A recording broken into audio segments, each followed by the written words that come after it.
Ganda ka po sa Pilipinas. Sige, go. Nagre-reconnecting? Okay. Galing po ito kay Nuisa. Nuisa po ito. Question lang po, boss. Bakit po marami ngayon mga OFW ang gustong-gusto nung umuwi kahit wala pa pong ipon?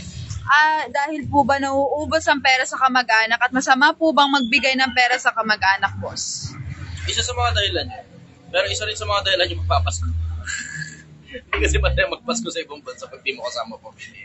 Masaya lang magpasko dyan pag kasama buong pamilya tapos magka-travel kayo. Minsan nga kahit mag-asawa lang. Okay na yun, maligaya na yun. Pero isa sa mga dahilan niya kasi lalo na ngayon December na pala. Hindi pala magdi-December na. Isa pa sa mga dahilan yung hindi mo kasi yung nakikita yung pinaghihirapan mo. Yan ang isa sa mga sakit ng ulo ng OFW. Alam mo, pagod na puyat ka, tapos hindi mo makita yung pinaghihirapan. Ba't hindi makita? Inuubos ng mga kamag-anak yung pera. Masisising ba yung mga kamag-anak? Hindi. Binibigay mo kasi yung pera mo. Yung iba kasi OFW, nakakalimot kung bakit nila ginagawa yung mga bagay na ginagawa nila. Kung bakit sila nag-a-abroad. Yung iba, akala nila, pag nag-abroad sila, papamudmud nila lahat ng pera nila sa Pilipinas, akala nila uusad ang buhay nila sa ganun. Alam mo naman ang basic naman yan kung bakit sila nag-a-abroad because of greener pasture. Yung iba, ang dahilan para dumami lang yung laman ng resume. Yung iba naman, ang dahilan para makapag-aral sa ibang bansa. Educational purpose. Pero ang general majority niyan, for greener pasture. Ang dahilan kung bakit sila nag-a-abroad kasi mas malaki talaga yung sweldo nila dun sa parehas na trabaho ginagawa nila dun sa Pilipinas. Ito ang problema. Hindi sila nakakaipon. Bakit hindi nakakaipon? Pinamumudmud yung pera. Bakit pinamumudmud? Hindi mo rin naman masisi. Kasi, alam mo yung, ilalagay mo rin kasi dun sa konteksto na ang paraan lang nila para maramdaman ng mga mahal nila dito sa Pilipinas, na mahal nila yung mga nasa Pilipinas, wala namang iba kundi chat at saka padala. Yun din yung paraan nila para maramdaman nilang mahal sila baka sakali ng mga nandito sa Pilipinas. Pero ang totoo, karamihan sa kanila kinakain lang ng mga linta. Pinagsasamantalahan ng mga nasa Pilipinas.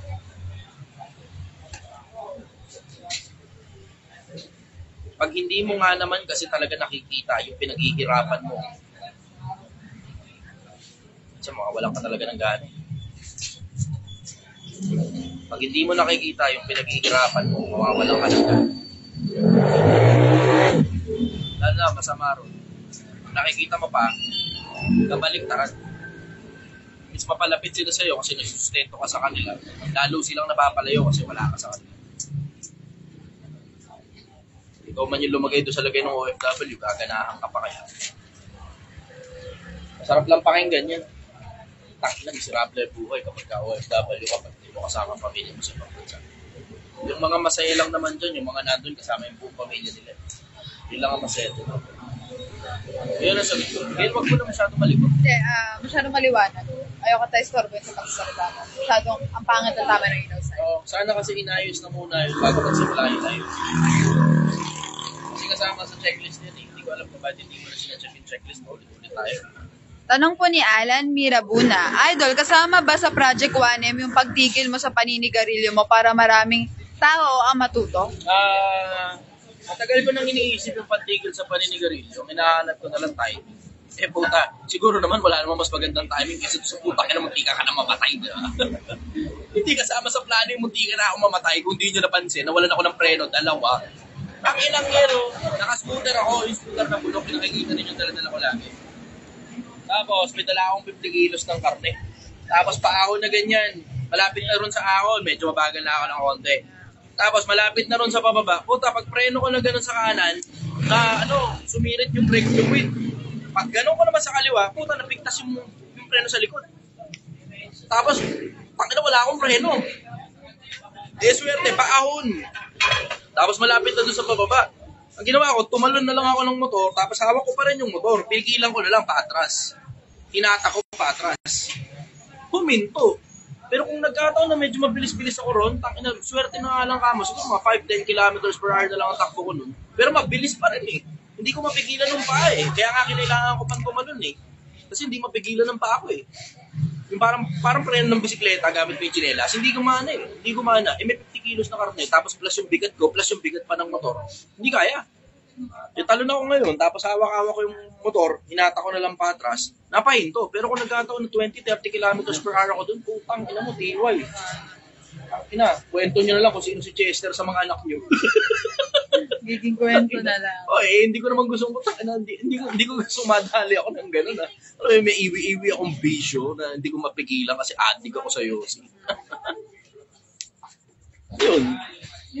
Yun ang dahilan kung bakit ako tumigil doon. Pero, pinasabay ko na rin kayo at the same time. Para hindi lang ako di ba? Hindi lang ako hindi tigil. Kung meron sa inyong gustong tumigil, di sabay-sabay na tayo. Ilang araw na akong hindi nag-Yossi? 25 days. Hindi ako nag-Yossi. 25. Kailangan dahil medyo paminsan-minsan pumipitik pa rin. Hindi ko din yung napapansin minsan pag nag-live ako. Siyempre, di ba, kasabay na rin dati, niligarilyo ako habang nagla-live. Diba? Kahit nagbaban pa nga ako sa TikTok lagi eh. Nakikita nyo, lagi ako nababan sa TikTok dahil nga may Yossi nga ako eh. Diba? Kung hindi Yossi, ito ba ako? Pero itong mga nakaraan, nahirapan talaga ako. Lalo ngayon, pagka nagsasalita ka ng ganito, minsan may mga pagkakataon, sobrang bigat ng mga tanong, gusto ko talaga mag-Yossi, na-stress ako eh. Yung katulad nyo, OFW, puta, ang bigat na nga ng tanong, ang likot pa ni Gil. Hindi ko masagot itong bahay. Ang daming kinukuting-ting sa paligid, nadidistract ako. Eh, pag nagagawa, tayo na. Hindi na magagawa. Stress ako. Wala, inom-inom na lang ako eh, tubig at saka cobra. Wala muna akong usok para patigilan ko kasi hindi naman kasama ron sa plano yung tobacco eh. Ang plano lang Yossi kasi hindi na ako addict sa tobacco. Ang addiction ko Yossi talaga. Kasi araw-araw talaga. Kasi nakakaisang araw pa. Pero tobacco, bira lang. 2-3 beses na sa isang linggo. Minsan, pag medyo marami-raming kausap, 4 na pagkakataon. Kasi minsan may mga pagkakataon kasi 2 tobacco sa isang kukuhan. Minsan may ganun. 4 na pagkakataon, 4 na beses sa loob ng isang linggo. Pero minsan may mga pagkakataon, 10 buong straight na linggo, wala. Yossi lang talaga kasi wala man akong kausap. Hindi naman masyadong masaya magtubako na ikaw lang mag-isa. Masaya yun, siguro pag magbabasa ka, gano'n, tapos wala na yung Yossi, nakakatamad ng pumunta sa tindahan para pabili yung Yossi. Yung babasa akong libro, tutubako ako, gano'n. Doon sa rooftop ng kabilang. Pero hindi naman ako addict sa tobacco, addiction ko talaga Yossi. Hindi kasama sa, timing ang hinaantay ko, hindi kasama sa Project 1M. Well, hindi ko nga naisip na sa loob ng Project 1M ako titigil pala ng pag-Yossi. Nasubukan ko na yun sa Tondo, pero ang dahilan kung bakit ako tumigil sa Tondo, hindi naman para tumigil sa pag-Yossi, hindi ganun. Hindi para pakita sa inyo kung paano umusad sa buhay mula dun sa pagiging wala, na kailangan talaga itigil mo talaga yung pag-Yossi. Pero pag ganito negosyante ka na, syempre may konting perang sobra ka na eh, di ba? Yung konting sobrang pera, gano'n, bili ako isang kahang Yossi, minsan 2, gano'n. Yun na mismo yung bisyo ko. Eh, pero kahit ngayon may sobrang pera, hindi pa rin eh. Takin na, ayoko mamatay ng gano'n. Ayoko mamatay na may bisyo. Nakamuntigan ako eh. Nakamuntigan. Putang inang yan. Pero buhay pa rin. Not today. Sige, go next question. Dahil lang, may lang. Ayan. Okay, go. Di siya question, pero sabi ni Mayari Cheng, Boss, thank you for motivation, ha ha ha. 4 days na din akong walang Yossi, stop muna. Yes. Pa-shoutout from Puresa, Santa Mesa. Puresa, Santa Mesa. Galing mo sa buhay, brother. Good job. Wala ka ng Yossi. Good job. Tuloy mo lang. Medyo mahirap yan. Basali mo ko, maglalaway ka. Tapos mararamdaman mo mapalatak yung bibig mo. Gusto mo mag-Yossi. Sintila mo, hindi mo pakali.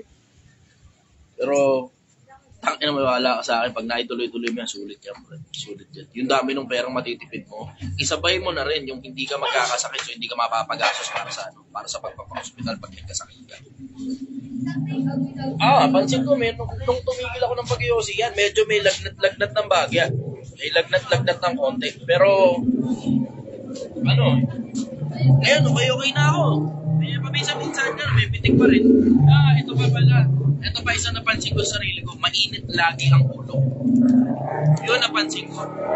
Yun, hindi ko pwedeng itanggi sa inyo, hindi ko rin pwedeng itago sa inyo. Kailangan yung malaman na may mga pagkakataon mainit talaga ang ulo. Kasi isa yan eh, 2 kasi yung pantanggal ko ng init ng ulo, 2. ML, Mobile Legends, at saka Yossi. Kaya natanggal yung isa. Tapos ngayon, minsan may mga pagkakataon yung sobrang inis ko, hindi na natatanggal ng ML yung quiz. Hindi na natatanggal ng ML. Kailangan talaga yung dalawa na yun, sabay. Ganon yung dati. Pero ngayon, wala na. Isa na lang. Ngayon, mainit ang ulo ko, may mga pagkakataon na masakit ang ulo ko sa negosyo, tapos mainit ang ulo ko. Tapos hindi ako makapag-Yossi kasi hindi na ako nag-Yossi. ML na lang. Minsan, gumagana. Madalas, hindi na. So, kailangan ko ngayon humanap ng kahalili na Yossi. Kailangan ko humanap ng kapalit ng Yossi. Hindi ko ngayon alam kung ano ipapalit ko. Ayoko ipalit yung tobacco eh.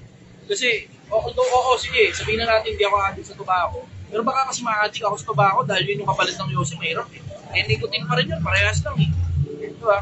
Mas okay na sa akin, paminsan-minsan lang ako magtutubacco, tapos completely naitigil ko na talaga 100% ng Yossi. Kesa na, ngayong panahon na tumitigil ako sa pag-Yossi, na nararamdaman ko pa rin yung spike ng gusto ko pa rin manigarilyo, dun ngayon ko babanatan ng pagtutubako. Baka naman sa tubako naman ako maadik. Takinan yun. Mas pag-gastos yun. Puta, pinakamurang isang kahon na ganun, 2,000. 2,000. Takin na times 10. Times 10. Imagine mo, puta, yung pinakamura na yun, ha? Pinakamura na yun. Tabakere at saka tabakalera. Yung 25 pieces na gano'n, 2,000 mahigit, kulang-kulang 3,000. Tangina para 2,700 yata, 2,800 isang box. Samantalang Yossi, 200 lang. Like times 10 tuloy. Baka isang araw, putang ina, that's 25 days, 2,700, sayang din yun. Isa sa isang araw. Hindi naman kulang isa sa isang araw kapag ganun kahina yung tabako, local lang eh. Kulang isa sa isang araw. Kung babanatan ko na parang katulad na Yossi, kulang. Siguro mga 3, 4 sa isang araw. Kasi lakas ko mag-Yossi. Sige, next question. Tanong po ito ni Anthony Dilia. Boss G, paano if aayain ka ni Franklin Miano mag-podcast? Payag ka ba? Ano kaya ang possible na pag-usapan ninyo? Hindi ko alam. Totoo na paisip din ako dun. Kasi si Franklin Miano, paminsan-minsan nagre-reach out sa akin, nag-message sa akin. Hindi ko naman ma-reply ng buong buo. Kasi alam mo yung history niya eh, diba?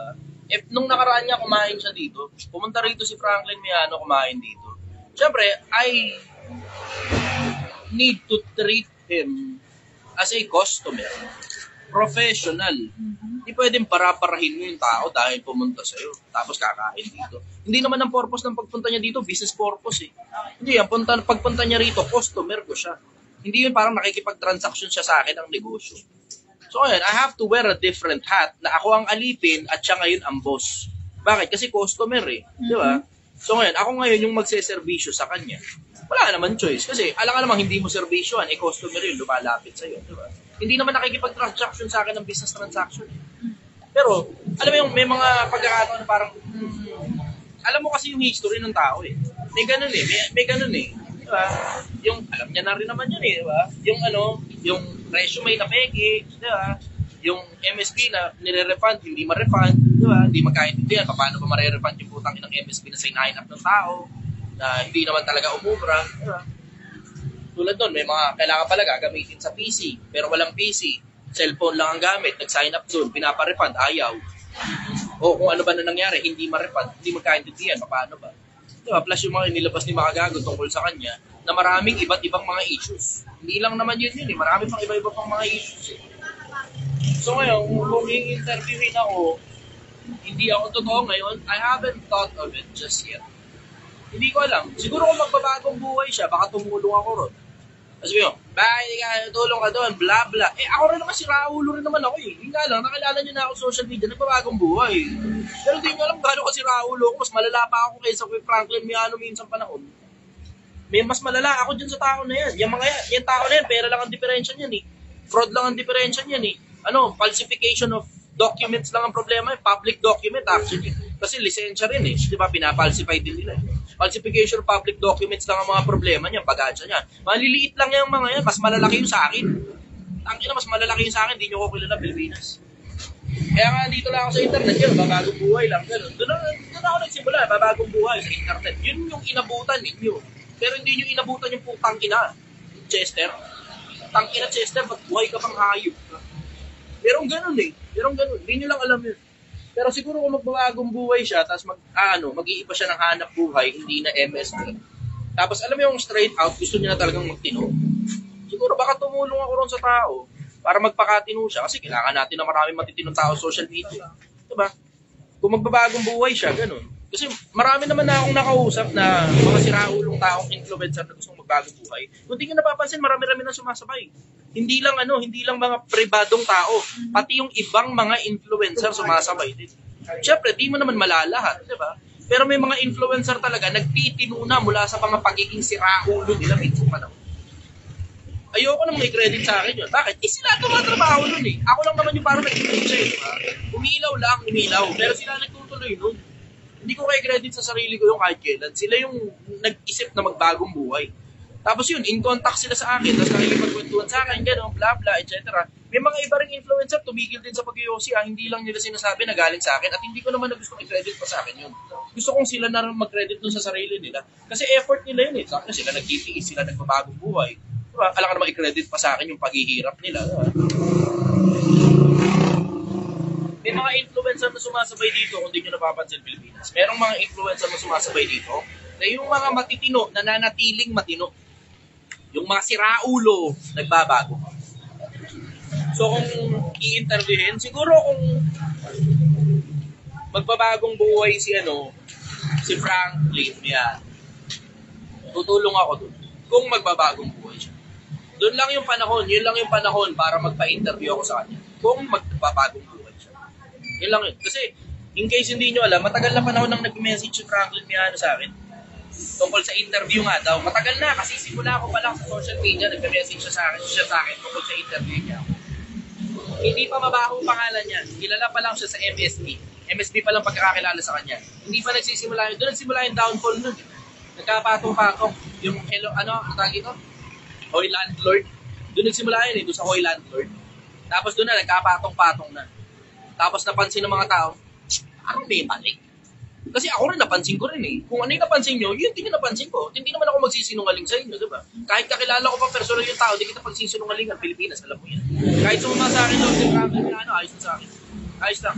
Kasi tanggap niya naman yata niya sa sarili niya na nabombahan talaga siya ng gusto rin. Yata. Kasi tumigil siya sa social media eh. Di ba? Nakita niyo, tumigil siya sa social media. YouTube na lang siya, pero tumigil na siya ng mga parang kaya-kayabangan niya na, di ba? Milyon-milyonaryo, trilyon-trilyonaryo, lampas-lampas na daw sa pagiging milyonaryo. Tumigil siya sa ganun eh. Parang ngayon, entrepreneur na lang, tapos travel, kain-kain. Puro ganun na lang yung mga palabas niya eh. Hindi na milyon-milyon, trilyon-trilyon, nag-a-advise pa sa mga tao. Tumigil na siya sa ganun yata eh. Yata, hindi ako sigurado. Kasi tagal na dito sa news sa Franklin Miano. Overall, kung magbabagong buhay siya, willing ako na tumulong doon. Kung magbabagong buhay siya. Yun din naman yung gusto niya eh. Pansin ko yun din yung gusto niya mga gago, galing sa mga binabanatan yung mga influencer, magbagong buhay. Repent, sabi niya, repent. Na-appreciate ko yun. Sobra. Alam mo yung, ang tagal na panahon, nanonood lang ako sa mga influencer. Nanonood lang. Pero wala akong emotional attachment. Pero for the first time, meron akong emotional attachment kay Makagago. Hindi ko alam kung bakit. Meron. Parang feeling na, minsan pa nang si Raul ito yung babagong buhay dito. Parehas lang kami. Parang ganun yung feeling, birds of the same feather. Parang ganun. Although walang flock together kasi hindi ko naman siya nakakausap kahit kailan. Kahit kailan, as in minsan, straight out zero conversation kami. Wala talaga. Wala kaming conversation kahit kailan. Pero nanonood ako ng mga contents niya, tapos nag-i-enjoy ako ngayon sa mga contents niya kaysa sunod. Nag-i-enjoy ako doon sa gusto niyang magbago yung mga tao. Nag-i-enjoy ako lalo ng mga influencer. Siguro dahil, alam mo yun, it fucks with your brain kapag kami anak ka niya. Siguro ganun. Kasi may anak na siya, diba? So you have to consider na dahil tatay na siya, siguro gusto niyang makita yung susunod na mga influencer, mga matitino, naaabutan ng anak niya pag nakikinig na yung anak niya sa mga influencer. Baka ganun. Or I may be wrong. Hindi ko alam. Baka cloud lang yun. Pero ramdam ko eh. Iba eh. Alam mo, kilala mo naman ako Pilipinas. Nakakaramdam ako, nakakaamoy ako. Alam ko kapag gago isang tao, ako nga mismo nagsasabi sa inyo kung sino yung mga gago. Pero si mga gago, mukhang pangalan na lang yata yung mga gago. Tsaka yung pagpo-promote na lang ng sugal. Pero alam mo, eventually, meron kang, you have that strong gut feel na ang dahilan na lang kung bakit siya nagpo-promote ng sugal kasi nag-iipon na lang siya ng pera. Na alam mong eventually, yung pampakiramdam na paglipas sa panahon, konti na lang, parang titigil na yan. Parang ganun. Kasi meron ng moral high grounds eh. Ramdam mo na eh, meron ng moral high grounds. Meron na siyang pinanggagalingan, na meron na siyang moral, meron na siyang dignidad, Di ba? Meron siyang iniingatang pangalan. Meron ng ganun eh. Meron na eh. So alam mo yung, parang alam mo yung konting pitik na lang. Meron akong feeling, and I may be wrong, nag-iipon na lang yan ng pera. Tapos itigil na yan sa pagpopromote ng sugal. Kasi sigurado, hindi niya rin naman gugustuhin nyo kapag ka-influencer niya nagpo-promote ng sugal, tapos yun yung pinapanood ng anak niya, tapos ngayon ang anak niya naging sugar. Diba? Malamang ituturo niya rin sa anak niya na huwag magsugal. Pero bata pa kasi masyado yung anak niya para maturuan ng masyadong maraming, masyadong malalalim na karunungan. Bata pa rin yung anak niya para malulong sa sugal. Obviously, maliit pa siya. So yun, waiting talaga ako. Waiting ako dun sa panahon na hindi nagpo-promote ng sugal si Mario. Hopefully. Kasi yung politiko, maintindihan mo pa, nagpo-promote ng politiko kasi baka pinaniniwalaan yung politiko na yun. Maintindihan mo yung panic na yun. Mas okay pa sa akin ng kapiraso yung nagpo-promote ka ng politiko basta matino politiko. Mas okay pa sa akin ng kapiraso yun. Kasi yung nagpo-promote ng sugal na alam mo talagang walang buting itutulot eh. Wala talagang buting itutulot. Sige, next question. Ito, sir. Sana. May babae things ako eh. Okay lang. Sige. It's okay. I understand. Pero may nagtanong dito, sir, na wala lang yung pangalan niya. Pero ang tanong niya, ano daw po masasabi mo na nag-declare na ang presidente natin sa South Korea ng emergency martial law daw po? Presidente natin? Presidente dito. Ayun ang tanong, specific Presidente words niya. dito? Presidente dito ng emergency martial law. Sino? Merong South Korea yung binabanggit. Hindi ba ako Sa South Korea daw po. Doon daw in-announce. Asang ina, hindi ko alam. Ay, sa bagay, oo, kasi ano na yan eh. Pagka ang vice president mo, tahasan, lumalaban na sa'yo, tapos nagde-death threat na, makapangyarihan kasi masyado ang vice president eh. So may insurgency dito sa loob eh. Kapag ka merong imminent threat sa loob ng bansa, pwede ka mag-declare ng martial law. Pwede. So maiintindihan mo, oo, maiintindihan mo bakit may martial law. Ano nangyari? Okay. Check lang muna. Sige lang. Understood. So mag-lit lang muna sandali. Sige. Meron kasi siya ngayon. Naiintindihan ko naman yung babae. Ayun. Hindi ko alam na nag-declare na ng martial law dito sa Pilipinas. Tangin ang tulis nito. Ang pangit ng amoy niyan sa mga investor, maghihirap ang bansa natin. Pangit ng amoy niyan sa mga negosyante. Matatrouble tayo dyan. Economically, matatrouble tayo dyan. Hindi maganda yan. Kung totoo man yun, hindi ako sigurado. Pero sige, brother, kuha ka mo ng tanong. Okay. So, ito po sir, galing po ito kay Bernard Joseph Lavinia.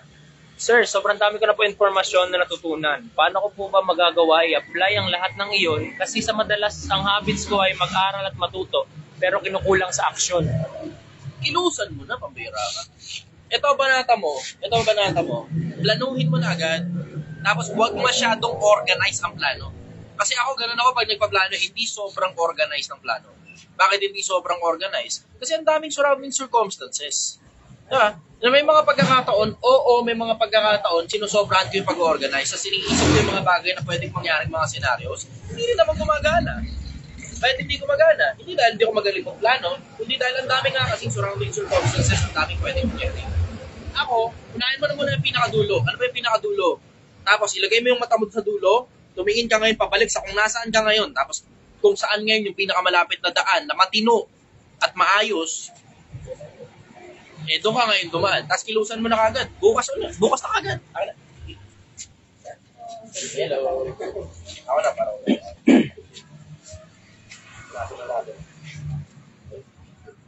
One, two. One, two. Salamat sa mga bisita. Tama niyo yung mga tropa niyo susunod ha. Paglipat niyo na po. Nakita ko tayo lilipatan na dito. Oo, maganda nga doon. Sa Domsa, huwag luki doon eh. Okay, palipat. Hindi. Nagdagdag kami ng branch. Hindi kami alis dito. Mga bandang January na siguro. Ingat niyo ha. Go. Next question. So ito po sir, feeling ko sir, question po ito galing kay Mac Calaw. Siguro tingin ko nasa South Korea to. Brother, gandang gabi. Ano kaya pwedeng mangyari kasi nag-announce ang president dito sa South Korea ng emergency martial law?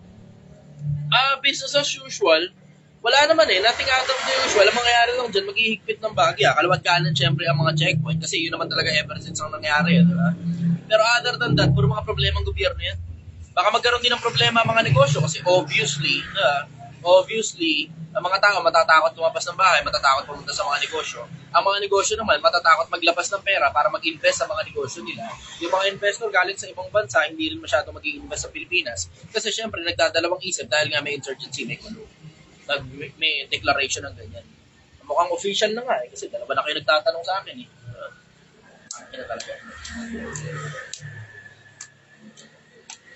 Ang weirdo rin kasi nito ni Sari. Hindi ko talaga maintindihan talaga itong mga tao. Nakikita ko yung magkabilang panig, parehas lang naman silang may punto eh. Parehas din silang interesado sa mga sarili nila at sa mga posisyonan nila eh. Medyo arrogante na ngayon si Sari. Medyo arrogante na. Yung magbabanta ka sa presidente, isabay mo pa yung siya naman daw dapat yung magpe-presidente. Nagpaubaya lang daw siya kay Marcos. Akin na, purihin ka na ibang labi, wag nang yung sariling bibig. Yun ang sabi ni Solomon. Pinupuri niya sarili nila, siya daw dapat yung presidente. Pagpuri sa sarili yun. Alam mo na, may nakaupo na dyan eh. Wala ka na nga magagawa kasi nga may nakaupo na dyan. There's no, walang pakinabang, no use in telling people na ikaw dapat yung presidente at hindi dapat si Bongbong. Walang pakinabang yun eh. Basurang komento lang yun eh. Kayabangan lang yun, kaarogantihan lang yun eh. Basurang komento lang yun. May mga komento siya, nag-make sense. Tulad nun, dalawa lang daw yung may hawak ng pera pondo ng buong Pilipinas. Puta, sa akin, that's something worth looking into. Dalawa lang ang may humawak ng pondo ng Pilipinas. Yung isa at saka si Romualdez. That's worth looking into. Hindi nag-make sense yun. Bakit dalawang tao lang may hawak ng pondo ng buong Pilipinas? Hindi ko maintindihan yung bakit ganun. Pero hindi ko rin alam kung confirm ba yun. That's worth looking into. At marami pang iba pang mga bagay na nag-make sense sa mga sinabi niya. Pero hindi siya maingat sa paglalabas ng mga komento, which something is outstandingly scary dun sa mga bagay na sinasabi niya. Nakakatakot yung mga sinasabi niya. Nakakatakot on a business standpoint. Kasi negosyante rin naman ako diba? On a business standpoint, nakakatakot yung sinasabi niya. Kasi alam mo na magre-ripple effect yan Pag ang mga tao may feeling of uncertainty, hindi naglalabasan ng mga bahay nila at nag-aantay lang ng susunod na mga bali-balita. At the same time, yung mga negosyante, hindi rin nagsisipaglabasan ng pera para mag-invest sa mga negosyo nila. Tapos yung mga nasa ibang bansa na investor dito, hindi rin naglalabas ng pera para mag-invest dito. Ang daming magiging problema. Pero ako, I strongly suggest galingan mo na lang sa buhay Pilipinas. Yung personal na buhay mo at ng pamilya mo ang importante. Ulitin ko, yung personal na buhay mo at ng pamilya mo ang importante. Yung mga ganyan, mga clout-clout na lang yan Clout-clout. Ganun ko titignan yan. I will look at it in a perspective na clout lang yan at walang masyadong magiging direct impact yan sa personal na buhay ko bilang private citizen. Siguro, sa community, baka oo. Pero as a private citizen, I don't think there's going to be much impact on that. Other than mga checkpoint, gano'n, tapos kailangan lang may papel yung motor mo, kailangan may lisensya ka lang. Pero other than that, wala akong nakikita magiging masyadong maraming problema na directly may impact ang mga private na maliliit na citizen ng Pilipinas. Yung malalaki, private companies yan, sigurado apektado yan. Apektado private companies. Pero yun, other than that, wala akong nakikita masyadong maraming sakit ng ulo. Yun ang sagot ko. Next question. Sabi pala ni Ryohi Arisu, South Korea, boss, ang nag-announce ng martial law. Wala pa ang Pilipinas, boss. Hindi ko maintindihan Ano ba, yung presidente, hindi kasi ako updated Yung presidente ba natin ang nag-announce doon sa South Korea? O yung South Korea ang nag-announce na martial law daw tayo allegedly dito sa Pilipinas nang wala namang ina-announce ang gobyerno? Hindi ko alam. Pero yun pa rin na magiging sagot ko doon kung sakali man. Hypothetical question. Sige, I'll just treat it as hypothetical and not an actual scenario. Hypothetical. Kung halimbawa ang presidente ay nag-announce ng martial law sa Pilipinas, yun ang magiging sagot ko. Hypothetical lang yan. Kung hindi man, kasi hindi ko alam Hindi ko talaga alam. Wala akong balita.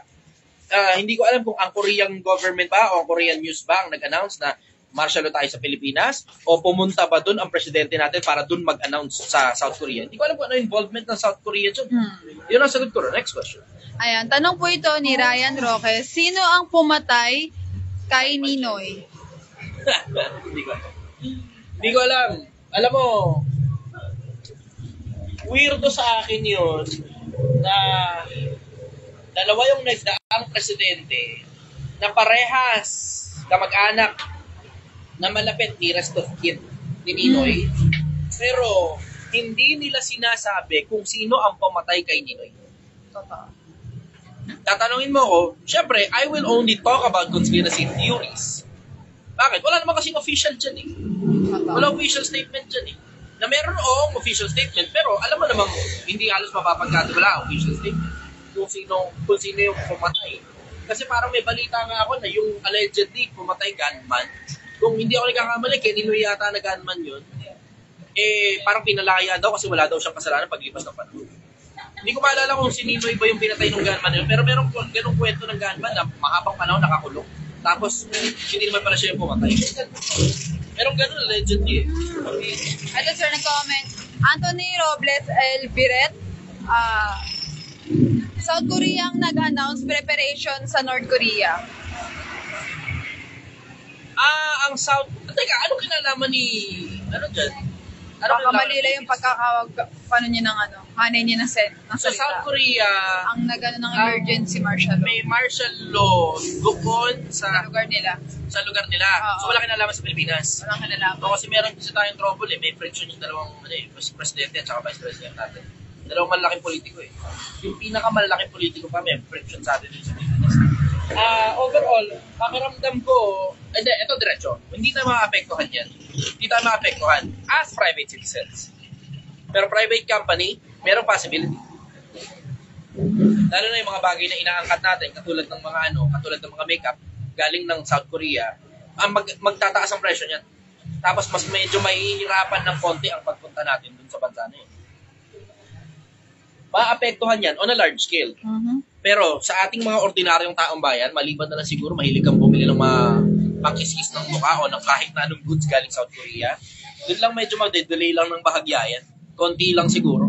Baka magtaas din ng konting presyo kasi mas mahirap magmaneho ng negosyo kapag naka-martial law isang bansa. Yun, baka ganun. Pero overall, I don't think there's going to be much impact dito sa bansa natin sa mga ordinaryong taong bayan.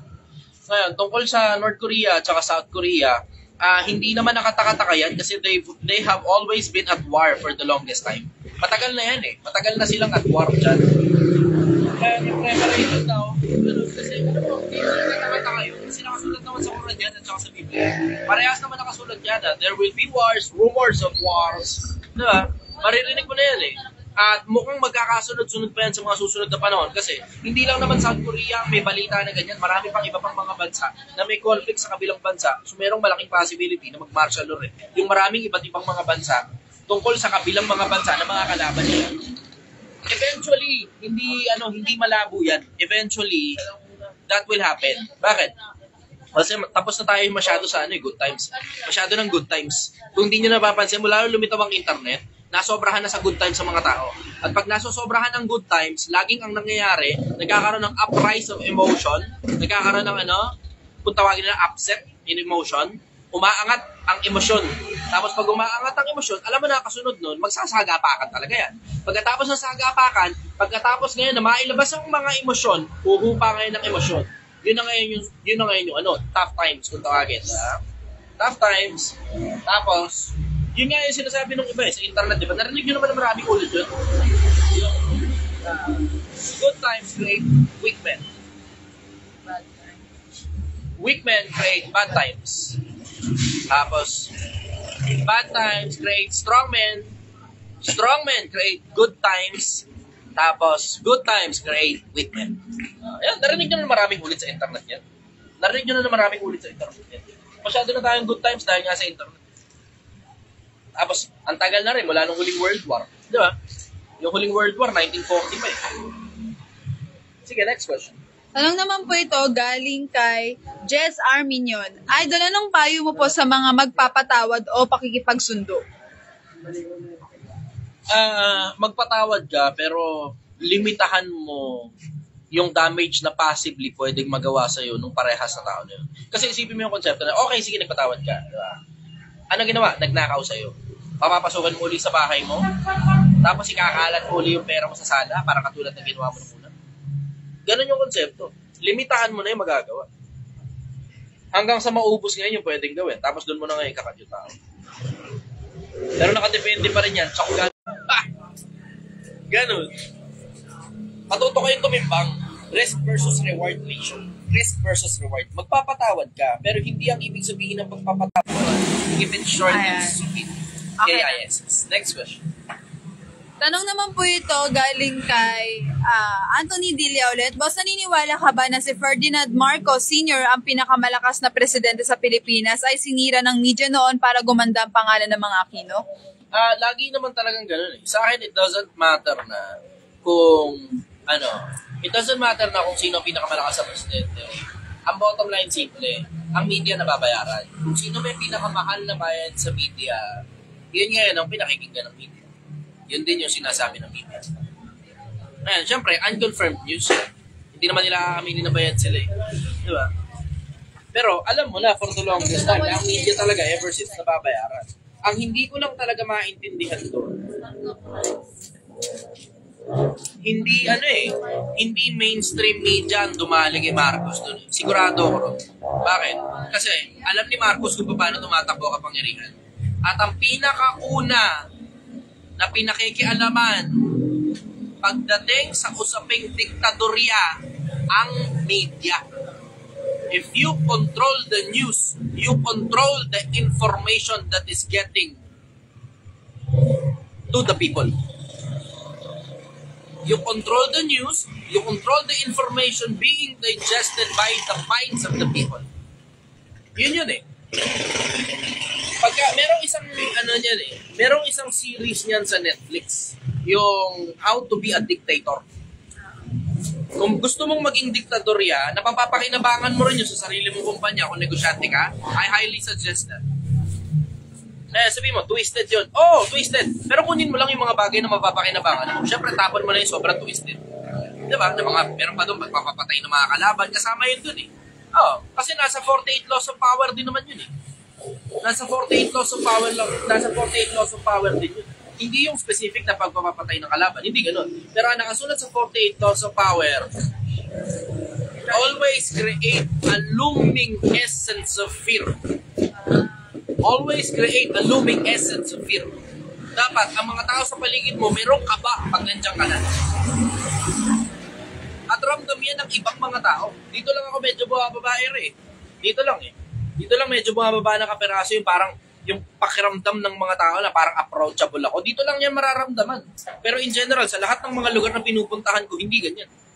Dito lang yan kasi ako mismo nagbababa ng guard ko dito. Ngiti-ngiti ako, tawa-tawa, bla-bla, etc. Pero sa tunay na buhay, kung paano ko minamaneho yung mga bagay na minamaneho ko dati, etong poker face ko, ganito ako sa lahat ng pagkakataon. Si Gail nga minsan may mga pagkakataon, sabi niya sa lahat ng pagkakataon doon na tinitignan niya ako pag nagso-social media ako, hindi niya mabasa kung ano iniisip ko. Bakit? Kasi hindi ako naglalagay ng reaction sa mukha ko. Ganon yun. Ngayon, tatanong mo kung si Marcos ba ang pinakamagaling na presidente, sigira ba siya ng media? I don't think mainstream media ang nakasira sa kanya. I think, nagkaroon ng subsidiary media. Hindi ko alam kung saan nanggaling kasi hindi naman ako nabuhay dun sa panahon na yun eh. Pero merong sub-media. Sigurado yun. Kung sino man yung binabayaran nung kabila para ilabas ngayon yung mga information. Kasi alam mo, one way or the other, lagi at lagi talagang may baho. Let's just put it into that perspective. Lagi at laging may baho. Ito ang isa sa mga problema. Pag ikaw kasi top dog, pag ikaw yung nasa pinakaibabaw, laging ikaw ang babatuhin ng mga tao.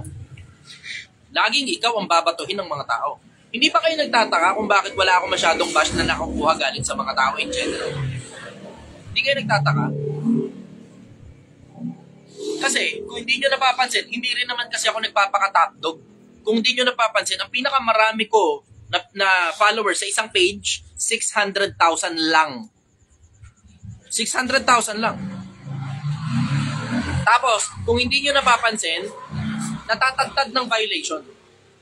Tapos susunod nun, gagawa ulit ako ng isa pang page. Yung isang page, 300,000. Tapos gagawa ulit ako ng isa pang page. Yung isang page naman, Project 1M, 118,000. Kung hindi nyo napapansin, bakit nagkakaganon? Kasi alam ko, kung pag umabot ako ng milyon, yung bunganga kong matabil, alam ko rin nababanatan ako ng mga tao. Alam ko yun. Bakit? Million na yung followers mo eh. Ano ibig sabihin? Official influencer ka na ng Pilipinas. Ganon yun eh. Hindi yan, alam mo, ito, Pilipinas, hindi nyo lang alam. Pero meron dito sa Pilipinas na pagka-elitista, na kapag ka under 1 million follower ka, meron ganon. Unwritten rule yan. Walang nagsasabi niyan. Ako lang yata yung kaisa-isang magdidiscuss sa internet, eh. Pero merong ganyan. Pagka, ang tingin ng mga tao in general, and this goes dun sa mga influencer lalo, pag less than 1 million ka, wala, ordinaryong vlogger ka lang. Pero pag more than 1 million ka, hindi, official na, million na followers niyan. May ganun. Merong ganun. Kaya hindi ako umaabot ng million. Kasi ako rin mismo, hindi ko pinapaabot ng million. Tignan mo, pati mga fake pages, kung di nyo napapansin, umaabot din naman ng 100,000 eh. Ano, hindi ko ba kayang kunin lahat ng mga followers ko para pagsamasamahin sa isang page? Di ba? Kung di nyo napapansin, ang mahirap kasi dyan kapag ka top dog ka, ikaw ang babatuhin. Para kang punong mataas na hitik sa bunga. Ganun ang sistema. Para kang punong mataas, hitik ka sa bunga, lahat ng sasabihin mo, binabantayan ng mga tao. Ito ang problema ko. Ang programa ko, sensible, hindi joke time. Pag nabash na yun ako, bugbog talaga ako. Hindi katulad ng mga joke time. Tignan mo, kakatapos lang mabash ni Kapimpim Brothers, di ba? O, million pa rin ang viewers nila. Bakit? Kasi joke time sila. Mali lang ng perspektibo. Parang ang konsepto, gino-glorify nila pagiging mahirap. Mas masarap daw yung buhay ng mahirap habang sila mismo ang dami-daming pera at kabibili lang ngayon ng bagong Lamborghini. Tamo? Mas masarap daw ang buhay ng mahirap, kabibili mo lang ng Lamborghini, mga kami lokohin. Kung talaga mas masarap ang buhay ng mahirap, pamigay mo lahat ng pera mo. Mas masarap pala buhay ng mahirap eh. Diba? Tama, sasabihin mo mas masarap ang buhay ng mahirap. Ba't ganun? Diba? Ganun yung konsepto eh. Kasi ang target market nila, mga nasa ilalim. Parehas kami ng target market technically eh. Ang target market nung Kapitpin Brothers, siyang target ng 1 million. Hinahayaan ko lang, umaabot lang ng 10,000. O tapos, eventually magkaka-violation din. Ihihina yung page. Hayaan ko na ngayon yung page na yun. Lipat ng bago. Ihina uli. Bakit? Magkaka-violation uli eh. Lipat uli ng bago. At tingnan mo, ang TikTok ko, kagagawa ko lang ng bago na naman. Bakit? Malapit na naman sa 1 million eh. Ganun ang ginagawa ko. Kung di nyo napapansin. Pag naging official ka, babanatan ka ng mga tao pag ikaw nasa ibabaw. Pag ikaw ang top 2. Yun lang, make sure maingat kang kumilos. Eh, ang nangyari kasi noong mga panahon na yun, ang tagal na kasi ni Marcos sa posisyon. 20 years na siya eh. That's more, how many 6 years is that? 20 plus na siya eh. Imagine mo, 20 plus years. So, ang tagal-tagal niya na. Ano ngayon ang mangyayari? Siyempre, obviously, gaya rin naman ang lahat ng nangyari sa lahat ng mga magagaling na presidente at mga hari. Pag tumatagal ka na sa posisyon, naiinis na ang mga tao kahit gano'n pa karaming mabuti na gawa mo. Ganon yun. O, tingnan nyo, si Gaddafi. Brother, may gusto nyo, pa, ikaw mo rin po sa... Tingnan nyo si Gaddafi, kung di nyo napapansin, yung presidente na Syria. Hari na Syria yon. O kung ano man siya, Syria. Kinatay ng bayan yun eh. Sa gitna ng bayan. Last words niya, what have I done to you? Kaya pinagsisihan nila yung ginawa nila. Ang na-install na gobyerno doon, gobyerno ng Amerika, ngayon mas masakit ang ulo nila. See? Tamo? Eh maganda yung sistema ng Gaddafi eh. Ang problema nga lang kasi masyado na siya matagal sa posisyon. Pag masyado ka na matagal sa posisyon, magkakaproblema ka na talaga. So you have to propose an enemy, which is nagawa naman talaga ni Marcos. Hindi nga lang talaga umubra. Kasi masyado na talaga siyang matagal sa posisyon eh. Yan ang isa sa mga bagay na natutunan ko when it comes to power, isa sa mga pinakamalaking bagay na natutunan ko, ito, lalo sa mga negosyante, pakinggan ninyo ako, para hindi kayo napapagkaisa ng mga empleyado ninyo, mag-propose kayo ng kalaban. Mga negosyante, mag-propose kayo ng kalaban. Whether it be internal o external, kailangan may tinitignan ang mga empleyado mo na kalaban. Bakit? Kasi pag wala silang tinitignan na kalaban, ikaw na nasa ibabaw, kahit gano'n ka pakabuti. Bago, mga negosyante, no? May natutunan na naman kayo mga bagong bagay. Type yes nga sa mga natuto. Tignan ko lang muna sandaling gano'ng karami natuto sa inyo. Sige. Galing kay Ruho Arnulfo. Tama po kayo, sir. Kagaya ng ginawa ngayon kay VP Sara, pinagkakaisahan siya kasi siya nang malakas ngayon. Yung kay VP Sara naman, oo, siguro isang factor yung malakas si Sara. Pero she is not handling it well. Based on my opinion, she's not handling it well. Alam mo, 48 laws of power, very basic. Rule number 1, never outshine your master. Yung boss niya, binabantaan niya. Tapos isa pa, 48 laws of power din, never step into a great man's shoes. Trouble din siya dun eh. Diba? Kasi ang binabantaan niya, presidente. Oo, hindi natin maialis. May mga strong points siya. Hindi natin maialis yun. Meron talaga mga strong points si Sara. Pero hindi mo rin naman maialis na talagang bumabaho na ang pangalan ni Sara sa publiko. Bakit? Kasi nagtutunog tantrums na eh. Tingnan mo, isa sa mga magagandang halimbawa ng malupit pagdating sa usaping power. Palagay ko talaga, espiya talaga yan. Pero hindi mo rin naman maialis na alisin lang muna natin sa dalawang konsepto espiya. Doon muna tayo sa konsepto kung paano niya hinahanap sa mga espiya ng kabilang bansa. Putang ina! Na para bang iniidolo nyo pa yung tao na yan? Fuck! Bakit? Kasi nakahandle ni Alice Guo yung attention. At tang ina, hindi mo talaga maialis. Ang galing ng advisor niya doon, kung sino man doon. Ang tindi ng advisor. Kitang-kita ko sa mata ko kung ano ginagawa eh. Ang galing, puta. Ang galing. Pero walang nakakapansin nun. Bukod sa publiko na impression is key.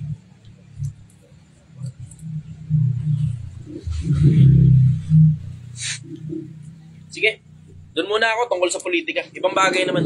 Baka masobrahan tayo sa politika. Grabe, yung mga tao puro politika talaga yung ko na tanong. Para magkaroon ng mga lalaki naman, kahit pa sabihin mong responsable, bobo. Dito sa lalaki na to. Bakit? Parehas kayo tao ng Diyos eh. Pero kung hindi naman kayo mga tao ng Diyos at ordinaryong taong bayan lang naman kayo, wala naman pakialaman Diyos sa inyo. Wala. Kahit sino na lang. Kung sino yung may clarity, siya dapat yung masunod. Ganun na lang. Kasi maggulo na yan eh. Putang yan, pati yung gender equality na yan. Kalitsya na rin sa akin yun eh. Tanginang yan. Meron ako nakita isang video dumadaan sa news dito. Nagpa-check up siya sa doktor. Kasi buntis daw siya. Tapos hindi daw pwedeng mangyari yun. Babae siya. Nagpa-lalaki na daw siya. Kasi I identify as a man. That's not possible because I identify as a man. Hindi, buntis ka nga. Hindi nga posible yun. Kasi nga, lalaki nga ako. Ganun siya. Takina paulit-ulit. Tapos sabi sa kanya ng doktor, hindi eh. Kasi yung mga components ng katawan mo, pambabae. Kahit na sinasabi mong lalaki ka. So, hindi na importante kung anong opinion mo, yung components ng katawan mo, may matris ka. Yung sabi sa kanya, pinara siya. Tapos sabi sa kanya ng doktora, sabi nung retarded. Sabi nung retarded, ano daw, ano ba yung sabi niya? Nakalimutan ko na yung sabi ng babae. Parang manners, gano'n. Bumira ng manners. Don't you have bedside manners? Parang gano'n, bedside manners. No? Tapos sabi ng doktora, meron akong bedside manners. Kaso hindi ka nakikinig. Nakakatawa yun.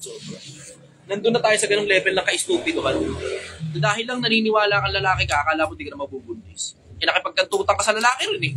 Ano ba naman lalaki ka, nakikipagkantutan ka sa kapwa mo lalaki. Tapos iniisip mo, di ka mabubuntis. Pero babae ka. Di ba? Matris ka pa rin. Kahit pa ano pa sabihin mo, kahit ano pa tumatak sa utak mo ng lalaki ka, matris ka. Pag nakipagkantutan ka sa lalaki, pinutok na lalaki sa loob mo, tangina ka, mabubuntis ka talaga.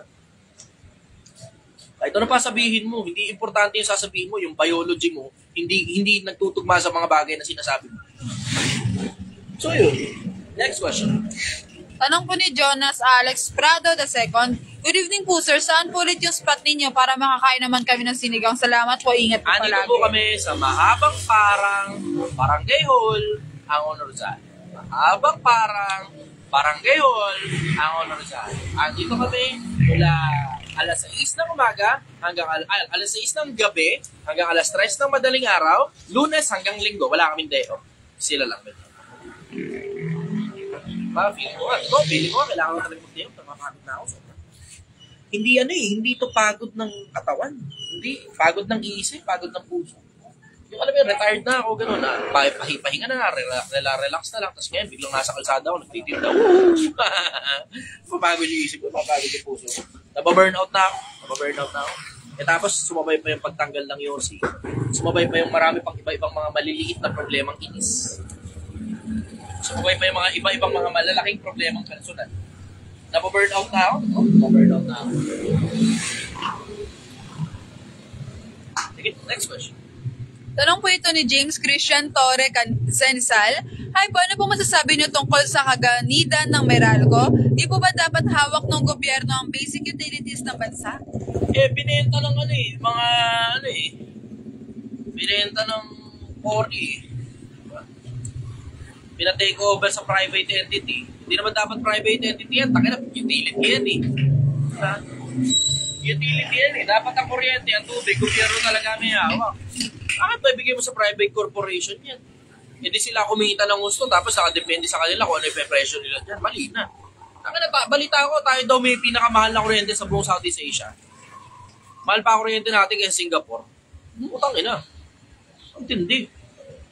Mahal pa, malupit yung putang ina system loss. Bagay. Malupit din mo kasi yung mga jumper. Alam mo na, kakaroon talaga yung system loss. Malupit din kasi talaga mga jumper Sige, next question. Tanong po ito galing kay Sukdeep Gora. Bossing, I'm from India. Agree ka po ba sa death penalty? Oo. May mga taong talagang hindi talaga dapat nabubuhay dito. Tapos, pag sinintensyahan mo, isa lang. Isang pirasong tao every 5 years, every 10 years. Isang piraso lang. Sapat na yan para mag-reverberate yung takot sa mga tao. Na huwag mong gawin yung katulad ng ginawa niya. Sapat na yun. Isang piraso lang, sapat na yun para mag-serve na halimbawa. Pabor ako sa death penalty. Kasi kung di nyo napapansin, hindi na nga natatakot ang mga tao sa ngayon sa sa konsepto ng people of the Philippines. Hindi na. Ang dami ngayon mga balibalita na tungkol sa rape, tapos rape pa bata. Ang dami. Panahon ng social media, nagbukas ng access ngayon sa mga rapist para makipag-usap sa mga bata. Ang dami. Ang daming nagme-message sa akin. Yun nga, kaya ko nasabi ko sa inyo, ang dami nagme-message sa akin. May mga 16 years old, 15 years old, babae, nirake daw siya ng tatay niya, nirake daw siya tito niya, nirake daw siya ng kung sino man, sexual harassment, uso din. May kachat daw siya na ganito, 20 plus years old na siya, 14 lang. Ang dami kong balitang ganyan. Iba, 16, ang jowa, 40. Yeah. Paano ngayon nangyari yun? Kung hindi galing sa social media yan. Paano nangyari yun? Meron pa nga 14. Tangina, hindi pa nga yata kompleto tubo na susunod Ang jowa, parang 40 plus. Yan, yung nakaraan. Yung nagtanong sa akin, di ba, 50 years old, tapos ang jowa, 17. Ako naman, no judgment. Pero puta naman, pag minor de edad naman, patubuhin mo naman muna susun yan. Pakumpletuhin mo muna tubo ng dibdib yan. Tangina, hinaharatsyada mo na. Napakabata pa, liit-liit pa niyan Anong malay niyan sa mundo? Anong malay niyan sa pagjujuwa? Corruption of minor yung ginagawa niyo Corruption of minor. Paantay niyo muna mag-18 anyos naman muna. At least man lang, may legal age yung tao. Yan ang sabi ko. Next question. Sabi po ni Anthony Tilla, boss, nanonood ako habang tumatae. Hehehe. Minsan ako rin nanonood ako sa sarili kong live habang tumatae. Pag-uwi ko sa bahay, tayo muna ako. Minsan, hindi ko napanood yung sarili kong live nung umaga. Pagising ko, tutulog, tapos pagising, yun, punta ako sa CR, tapos mga isang oras ako sa CR mahigit. Isang kalating oras yung live ko isang kalating oras ako natin. Sige, next question. Tanong naman po ito galing kay Denver Pangaliban. Tanong ko lang po ulit, sir, ano pong pagkakaiba ng nakaalam sa nakakilala ng karunungan sa may gawa ng buhay? Anong tanong na yun nakaraan? Siya rin yata yung may tanong yun Hindi nasagot. Hindi nasagot? Nasagot ko yun. Hindi mo tinapos. Bitin na bitin daw siya. Lagi na tinatanong ng hapon. Teka lang, tayo ba natin dumaan ko ang ingay Dahil lang. Ito dahilan kung bakit ayoko sanang mag-live ng medyo sobrang aga. Kasi sobrang daming tao rito. Galing sa iba't ibang mga lugar. Galing sa iba't ibang mga lugar. Ang daming tao rito. So, yung shoutout ko, hindi ko na i-upload. Ang daming tao rito galing sa iba't ibang lugar. Tapos isabay mo pa na yung mga nagdadaan ng mga sasakyan. Tapos mga motor ang iingay. Pagka ganitong oras kasi naglalay, medyo payapa-yapa na eh. Minsan dumadaan na lang ang truck, ganun. Isang piraso lang kasi alas 10 nagsisimulan dumaan ang truck eh. Pero pagka regular days, putang na busy dito, sobrang busy dito. Ang daming tao, ang daming tae. Hindi, tao lang. Ang daming tao, ang daming kotse. Yun. Tapos maingay, tapos magulo, tapos maya pa selfie, mga tao. Ako naman, happy naman ako ron. Happy ako. Pero pag naka-live kasi, yun, nahihirapan ako mag-focus sa pagsagot kapag kami mga nagpapapicture. Pero hindi naman ako makakapalag. Kasi, obviously, di ba, andito sila, bumiyahe sila lang napakalayo para, di ba, hindi ko naman sila pwede pag-antayin na lang na matapos yung live, di ba? May mga iba, okay lang, kasi magtatagal naman talaga sila rito eh. Pero may mga iba, nakakahiyang pag-antayin ng live, lalo kung nagmamadali sila kasi may iba pa silang lakad bukod dito. So, okay, sige, kahit naka-live, papapicturize lang. Okay lang yun. Happy nga ako eh. Happy ako magpapicture sa akin. Sino naman ako bago magpapicture sa akin kahit sino. Okay, next question.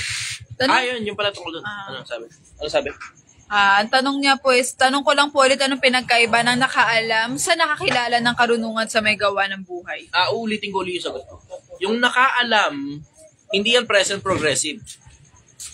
Ibig sabihin, nakaalam, tumigil yung pag-alam niya.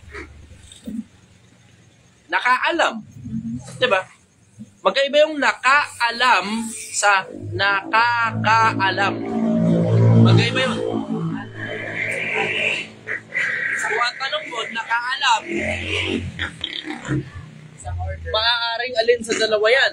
Either tumigil siya sa pag-alam, siya mismo, voluntarily tumigil sa pag-alam, o napigilan ng kamatayan. Yun ang possibility nun. Nakaalam. Ano yung kasunod? Nakaalam sa nakakilala. Nakakilala. Yung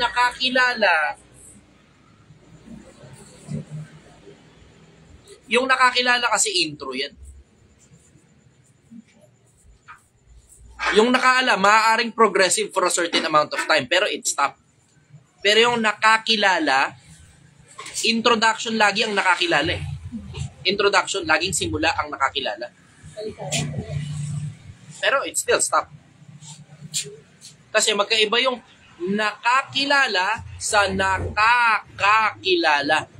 Present progressive. So hindi ko alam kung ano nasa isip ko, pero it sounds to me like both have been paused for whatever reason. Whether it be via voluntary stopping or possibly by death. Pero may nangyari. Bakit tumigil yung pagkaalam? Bakit tumigil yung pagkakilala?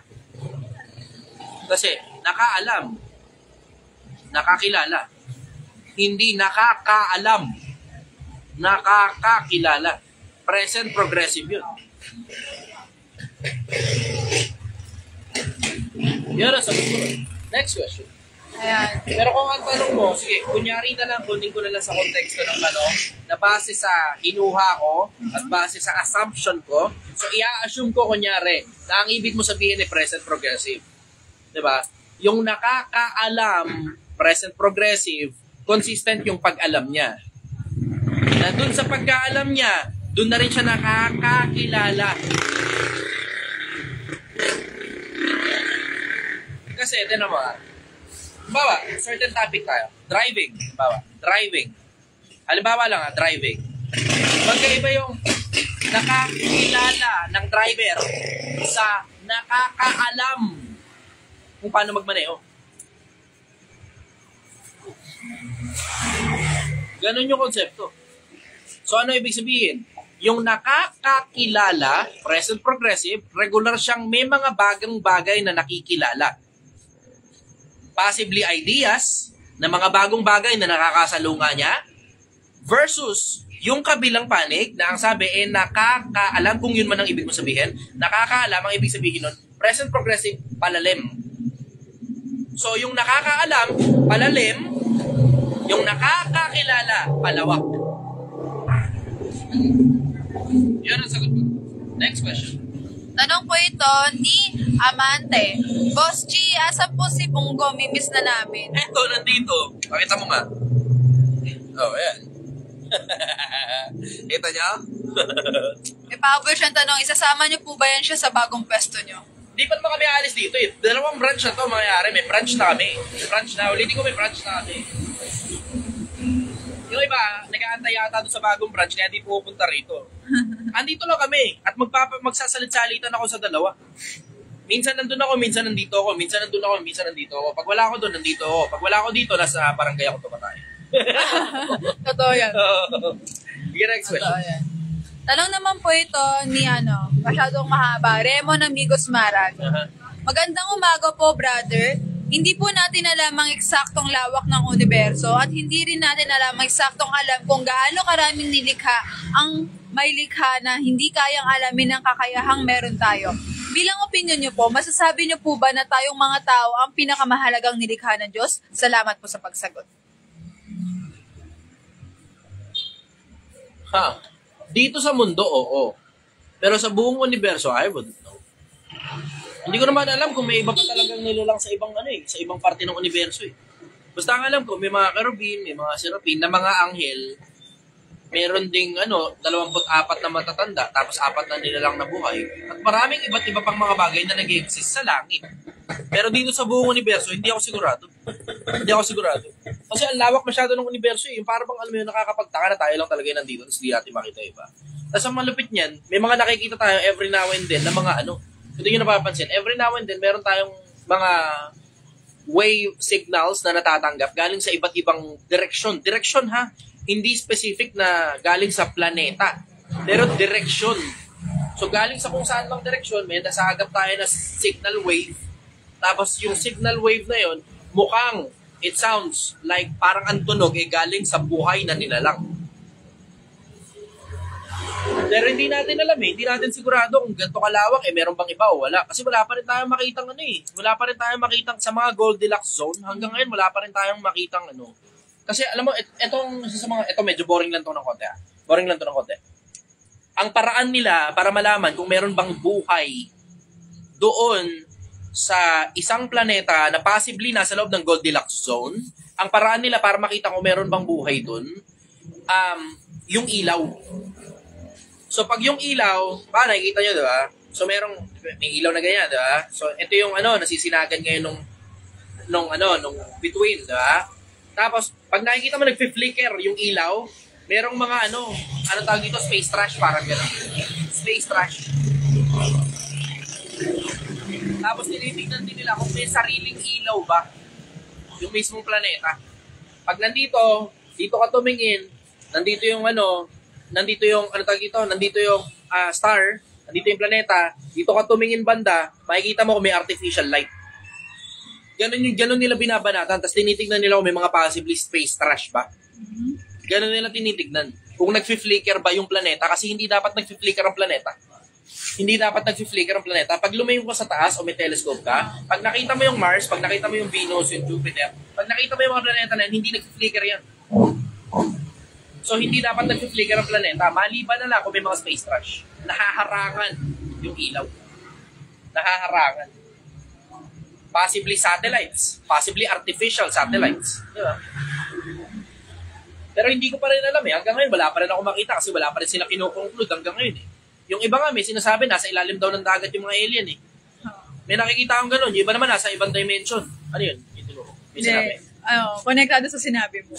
Yun nga. Pero alam mo, in case hindi mo alam, yung 666 na nakasulat sa Biblia, lilitaw yung galing sa maraming tubig. Hindi ko alam kung sa dagat pa manggagaling yun, pero nakasulat sa maraming tubig, lilitaw. Just to put that in the table. So we can have sensible conversation.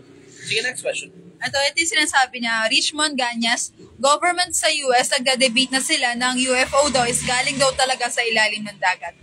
Oo nga, merong posibilidad talaga yun Pero, bakit sa ilalim ng dagat? Anong ginagawa ng alien doon sa ilalim ng dagat?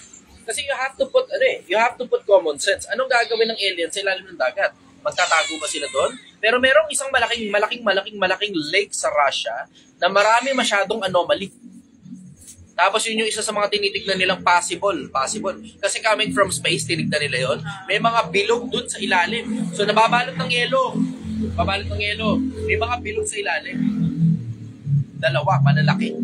Tapos yung isa malapit sa pangpang, may paliwanag. Kasi malapit sa pangpang yan, possibly nagbe-break yung mga ice dun. Pero yung malapit sa gitna, na walang nagbe-break na ice dun, dahil nasa gitna na halos yun eh. Hindi nila makipaliwanag yan. Daming bagay na hindi makipaliwanag dito sa mundo natin. Yung mga lumalakad dun, kung nakikita nyo yung sa Florida, diba? May mga lumitaw galing sa TV na sira. Tapos nagbukas ng portal, tapos may mga lumabas na humanoid. Ang daming kwento ng ganun, ha? May lumabas na humanoid, tapos hindi magkaintindihan, ano ba talaga yun? Pero masyadong maraming anomaly na lumalabas ngayong panahon na to, kumpara ng mga nagdaang panahon. Siguro dahil sa power of the internet, mas nakakarating na sa atin yung balita. Baka ganun pa rin, parehas pa rin yung statistics. Pero hindi natin alam eh. Siguro sa power of the internet lang, ganun. Ang totoo, diretso, hindi ko sigurado. Pero ito, sigurado ko. Mahirap kasi talaga kapag ka-Biblia. Ang hirap kapag ka-Biblia. Merong nakasulat sa may bandang dulo ng Roma. Basahin nyo na lang. Inisa-isa ni Pablo yung buong paglalang. Sinisipagan ko rin eh. Pahalap din ako eh. Iniisa-isa ni Pablo yung buong paglalang. Tapos inisa-isa niya. May bandang dulo at mga ibang nilalang. May nakasulat na gano'n. Sa Biblia ako, meron nakasulat na gano'n. Hindi ko alam kung ano ibig sabihin ni Pablo doon. Pero sa may bandang dulo ng Roma yun, nung iniisa-isa niya. Yung buong creation, isa-isa niya. Hindi ko alam kung ano ibig sabihin at mga ibang nilalang yun. Hindi ko alam. Ayoko naman mag-interpret na alien. Wala.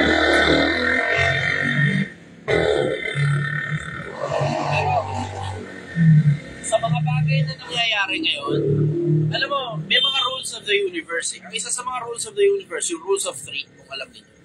So meron na tayong dalawang malalaking gera. Rules of three, merong isa pa. Rules of three. Check nyo na lang sa Google kung ano yung rules of three.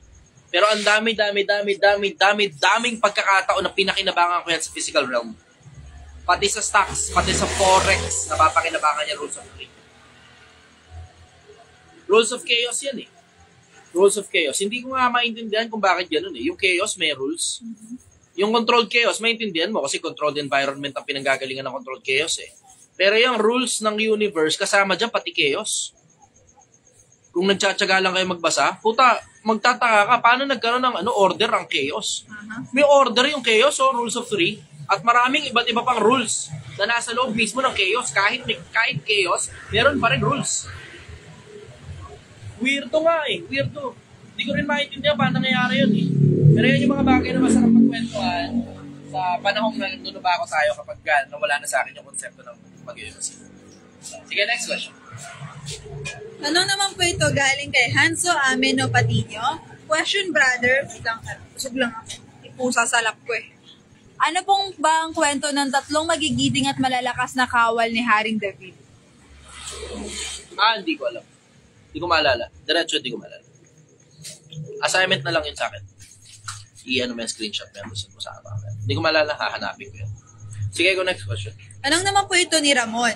Mali ba maging masaya kahit mali na sa mata ng Diyos? Hindi.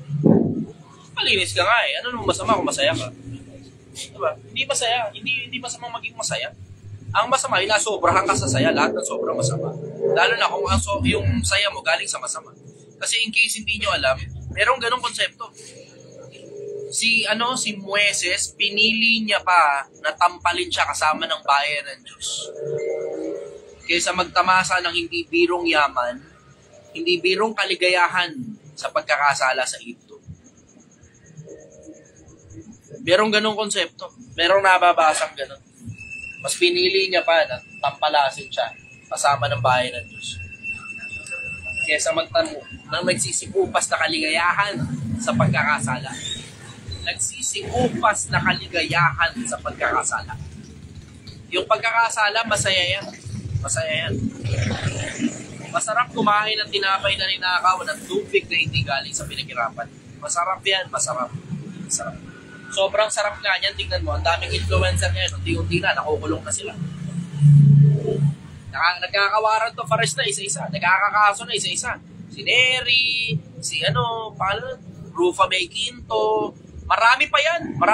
Abangan ninyo, marami pa yan. Nagigising na mga tao. Hindi na nila pinakakawalan yung mga ganyan. Pati yung mga promoter, niyayari na rin nila. Kasi dati, pinapalabas na biktima lang yung mga nagpo-promote na yan eh. Diba? Ngayon, pati yung mga nagpo-promote, niyayari na rin, kinakasuhan na rin nila. So, mali maging masaya pag mali sa mata ng Diyos. Kasi magiging masaya ka nga sa pagkakasala. Diba? Ganun yung mangyayari. O tapos ngayon, ang kasunod na nun, puta kahirapan. Kasi, alam mo yun, kung tao ka ng Diyos, hahatawin ka niya ron. Kung tao ka ng Diyos, hahatawin ka niya. Kung hindi ka naman tao ng Diyos, hahayaan ka lang niya. Punta ka na yung yan. Hala ka sa buhay. One way or the other, yari ka talaga. Sige, next question. Sabi naman po ito ni Maricel Lakdan ng, kamusta ka, Idol Chi? Lagi kita sinasama sa mga prayers ko. Salamat. Yun talaga eksakto yung nahabol ko galing sa inyo. Salamat. Pagod na ako.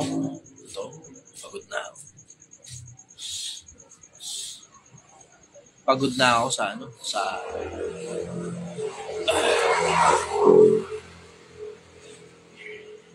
napapagod ako sa social media. Yun ang totoo. Napapagod ako sa social media. Yung mayat-maya, hindi sa inyo, sa audience ko, hindi doon sa audience. Napapagod ako doon sa mga platform. Mayat-maya, violation. Mayat-maya. May red flag. Mayat-maya, may mga nakalagay doon tas hindi matanggal. Tas mayat-maya, suspendido ang TikTok ko dahil sa bunganga ko rin. Iniisip ko nga, ang yun kasi yung mahirap eh. Pag nagbago kasi ako ng bunganga, hindi na ako yun eh. Pero hindi kasi lumalapat sa mga platform yung bunganga ko eh. Alam mo, nagtataka nga ako rin. Doon ako nagtataka eh. Ba't pag si Malupito nagmumura, putang ina mo rin. Okay lang. Pag ako nagmura, puta, maya konti red flag. Ayan, mapapansin ninyo, yung mga mura ko hindi malutong. Kasi nadidetect pag sobrang lutong eh. Tapos nakaka-cancel yung live. Tapos pag na-cancel, di nyo napapansin, minsan nawawala yung live. Minsan walang record ng live. Hindi ko yung dinidelete. Tayo na lahat ng sinabi ko, pinarinindig ako. Kung mali ako, magsusorry lang naman ako eh, di ba? Ganun lang yun eh, pa-public apology lang naman ako eh. Lahat ng mga sinabi ko, pinarinindig ako. Kung mali ako, pa-public apology lang naman ako eh, pero hindi ko didelete yun. Hindi ko dinidelete yung mga live. Yung mga live, nawawala. Tapos pag tingin mo, putang ina mo, kaya pala nawala kasi nandun, may violation. Si mismong TikTok, si mismong Facebook ang nagtanggal. Mismong Facebook, mismong TikTok. Tapos ang masakit nun, yung violation, 1 taon bago malinis. Kaya kung di nyo napapansin, yung mga pages ko, ito napafrustrate na ako. Kung di nyo napapansin yung mga pages ko, yung isa, yung pula, 600,000, natatad ng violation yun. Tangina, halos, wala nang traction. Wala nang traction. Kasi hindi na pumuputok yung mga videos doon. Gawa akong bago.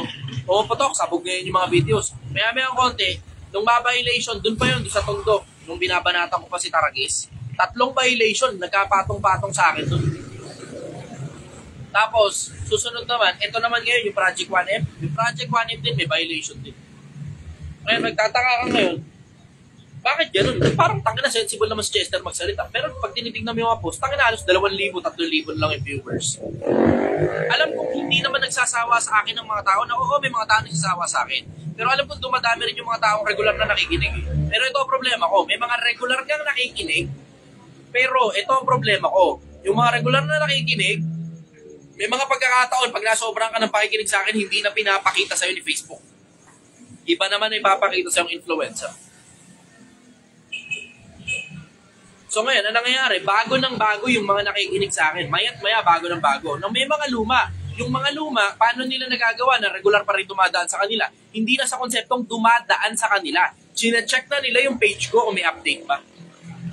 As in, pumupunta sila sa page ko para mag-check ng update. Na hindi naman lahat ng tao gumagawa nun eh. Yung sila Hanso Amen ng Patinyo, di ba, Dabs GL, si Jesse Obongin Jr., yung mga nag-check yan ng page ko. Pero yung mga iba, dumadaan lang talaga sa kanila na as in literal, nag-aantay lang silang dumaan sa kanila. Ang problema, hindi na dumadaan sa kanila. Kasi pinadaan sa'yo isang beses, 2 beses, 3 beses, nagustuhan mo. Tapos lipas na ilang panahon, magbabago algorithm, hindi na ipapalabas yun sa akin. Para yung iba namang influencer na mga bulok ang maipalabas nila.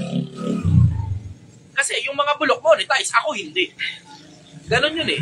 Yung mga bulok monetize, ako hindi. Kaya hindi masyadong ipinapalabas yun sa akin. Kaya kung mapapansin ninyo, minsan pagpasok na pa lang ng video, sabog yung video. Minsan, unang oras pa lang, katulad nung meeting kagabi, unang oras pa lang, unang oras, sabog yung video. Ano ibig sabihin? 10,000 views, isang oras pa lang. Yung mga ganon, base sa experience ko, nung dun sa pula, nung ang pera pa ay papunta dun sa dating media team ko, monetize kasi yung page na yon. Yung unang 10, pag halimbawa, unang isang oras mo, umabot ng 10,000 o 20,000 o 30,000, yung unang isang oras, umaabot ng milyon ng views niyan. Pabilangin mo lang ng oras pa, umaabot ng milyon ng views niyan. Pero ito pansin ko, pag hindi monetize yung page, yun ang pansin ko. Pag hindi monetize yung page, oo, sasabog yan unang oras, tapos papapagalin na ni Facebook. Yung pangalawang oras, swerte ka na maka 2,000 views, kahit nag 10,000 views pa yung unang oras mo. Pero pag monetize ka, yun napansin ko rin eh. Pag monetize ka, unang oras mo 10,000 views, yung pangalawang oras mo 40,000, 50,000 views na. Pangatlong oras, 100,000 views. Subok ko yan. Nakita ko yung panahon na monetize yung page pero hindi sa akin napunta ang pera. Napunta ron sa dating media. Sa kanila napunta yung pera. Hanggang sa na-demonetize. Nagkaroon ng tatad ng violation yun eh. Natatad ng violation. Nung matatad ngayon ng violation, na-demonetize yung page. Nung ma-demonetize, wala na ngayon. Unang oras, swerte maka 3,000, 4,000 views. Which is ang normal noon, in-upload yung reels mukha ko, ang normal noon, 30,000, 50,000, isang oras pa lang. Yun ang normal. Pero dahil hindi na nga monetize yung page, pero mo, mapapansin mo eh, hindi naman dahil hindi na ako gusto ng tao eh, hindi ganun eh. Oo, sige may mga tao nagsasawa sa akin. Pero tignan mo, pag pinagpahinga mo yung isang page katulad ng Blue, yung Blue na wala na attraction dyan eh. Ito, itong The Chichester Official, yung isa kasi, itong isa Project 1M, yun yung malabo yung audio eh, diba? Pero yung The Chichester Official, kung mapapansin ninyo, nung mga nakaraan, pag nagla-live ako dyan, halos wala nang traction yan. Swerte na maka 6,000 views dyan. As in, yung 6,000, 7,000, 10,000 views, buong 24 hours na yun. Pero pinagpahinga, sa Project 1M na ako ngayon nagla-live. Nung pinagpahinga ko ngayon, nasa Project 1M na ako nagla-live, dito sa Project 1M na page, na violation na naman yung Project 1M. Dahil sa bunganga ko rin, naka-live, tapos kinat. Kasi binabanatan ko nun si MJ Lopez eh. O tapos, ang nangyari, di ngayon, nakat ngayon, diba? Nakat yung video. Nung makat yung video, na-record na yun, na official violation talaga. In-appeal ko, hindi pinayagang i-appeal. So, hindi natanggal yung violation. Andyan pa rin yung violation. Ngayon, ang baba na ngayon ng traction. Kaya nga, nung mapapansin niyo, ang mic, inilipat ko na dito sa The Chichester Official. Bumili pa ako ng isa pang mic, Boya. Pero, nilipat ko na dito sa The Chichester Official yung mic. O, ngayon, tingnan nyo, kung di nyo napapansin, takin na ngayon sa Chichester Official, 24 hours, minsan umaabot ng 30,000, 50,000 views. Na dati, kinailangan ko pang pagpahingahin itong The Chichester Official para lang magkaroon ng views yung page na yan. Kasi hindi na ako pinapaboran ng mga platform. Bakit hindi na pinapaboran? Kasi hindi ako monetize. Tad-tad pa ako ng violation. Yun ang problema ko. Hindi ako monetize, tad-tad pa ako ng violation.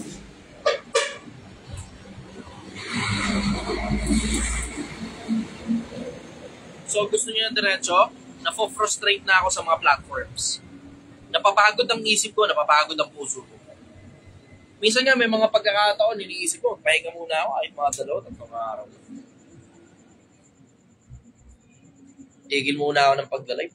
Kasi susuya na ako eh. Suya na ako.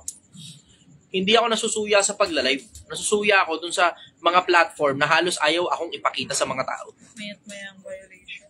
May violation eh. So pagkatapos itong Project 1M, baka magpahinga muna ako. Baka ngayon December, pagkatapos ng December, magpahinga muna ako. To be continued siguro. O baka sila lang muna magtuloy. Kasi itong mga to, kailangan ng hanap buhay na itong mga to. Ako naman, di ko naman kailangan ng hanap buhay. Okay na kayo. Patuloy ko na lang muna sa kanila. Tapos sila na lang muna yung mag-post ng mga mukha nila sa social media. Gamitin nila yung mga accounts ko. O, gawa lang kayo ng skit. Kahit na ano, walang trip nyo. Gamitin nyo yung account ko para sumigat kayo. Tapos gawa rin kayo ng sarili nyong page. May sasagot ng question, sir. Hindi magkakaganon. Hindi nyo kakayanin yan. Hindi nyo kaya yan. Ang gawin nyo mga skits, gano'n, umarte-arte kayo sa social media. Kahit mga kalokohan lang muna sa umpisa para magkaroon, okay. Tapos, di ba, gawa kayo ng mga skits dito, kalokohan na. Tangina mo, bumili ka rito ng hayop ka, mga gano'n. Parang katulad ni Marobito. Francis. Sinigang na bakaw, sakit ng katawan. Ano gusto mo? Sinigang na bakaw, sakit ng katawan. Ilagay mo si Francis, sir. Ang totoo, diretso na papagod na ako. Napo-burn out na ako, Kasi isa yung mga platform, pero isa rin yung impression ng mga taong iniingatan ko talaga ng gusto. Isabay mo pa yung mga maliliit na mga pagkakamali nila rito. Isabay mo pa yung mga problema ko sa sarili kong hanap buhay. Kasi meron din ako sariling hanap buhay. Nagkakaproblema na ako ron Kasi nandito ako ngayon masyadong matagal. Masyado nang matagal akong nandito. Halos 3 buwan na. Actually, lampas na nga sa 3 buwan na nandito ako. Pero alam mo, pag nakikita ko kasi yung komento ng mga tao, hindi ko kayo maiiwan. Hindi ko kayo maiiwan Alam mo, yung dami ng mga natututo, ang dami na sumasabay. May mga tumitigil nga sa pag-iossi dahil dun Hindi ko maiiwan kahit burnout na ako, kahit pagod na isip ko, pagod na puso ko. So, hindi ko naman kailangan gawin to. Hindi ko kailangan magtinda rito sa kalsada. Puyat, araw-araw, gabi-gabi puyat. Pagod. Kulang sa tulog. Nakakainis pa. Paulit-ulit. Sinabi mo na, paulit-ulit. Kailangan mong ulit-ulitin. Nakakainis. Yung trabaho, di nagagawa ng tama. Tama naman ako magpasweldo. Hindi nga ako nagkakaltas kahit absent sila Kahit late sila. Kahit oversleep. Kahit day off. Hindi ako nagkakaltas ng sweldo. May incentive pa nga Napapagod ako. Yan totoo. Napapagod ako. Minsan kailangan ko naman ng pagpapalakas ng loob galing sa inyo. Bisita kayo rito. Diba?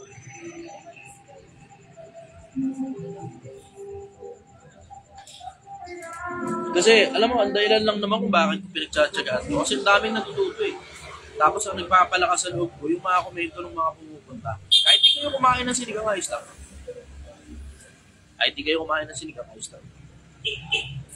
Yung marinig ko lang yung mga kwento yung personal. Kasi yung feeling ko, parang alam mo yun, nakikita ko yung mga comments dito. Pero nakikita ko rin at the same time yung parang ang pakiramdam ko kasi parang simulation. Parang AI. Kailangan ko makita yung mga tao. Yan yung pakiramdam ko kailangan ko makita yung mga tao. Ang problema, hindi ko makita kasi nahaharangan kami ng screen.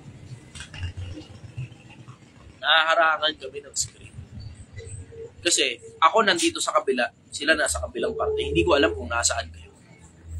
Ganun yung pakiramdam. Na hindi man lang ako makakuha ng konteksto. Merong comment, oo.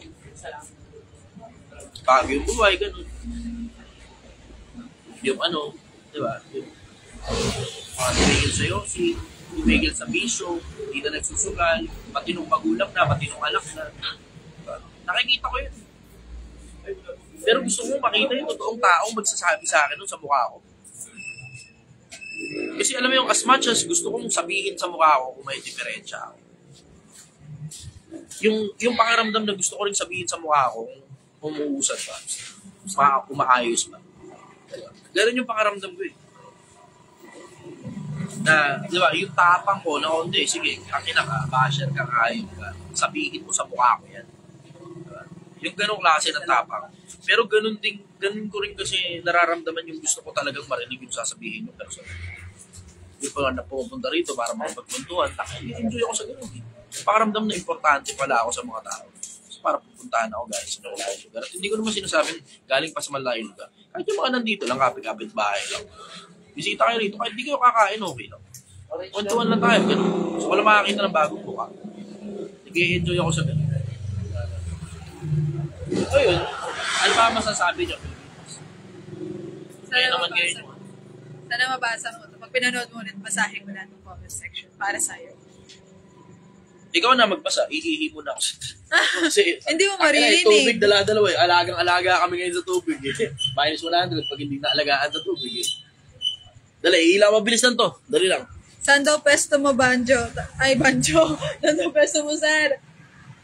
Sir, may mic mo. Maririnig. Saan ka daw muna, sir? Babang parang? Parang kayo, ako na rin yan. Ulitin ko. Babang parang? Parang kayo. Masabi mo mga comment. Ayan.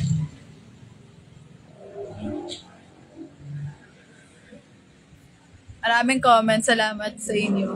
Hayaan natin muna dumating siya para maano niya.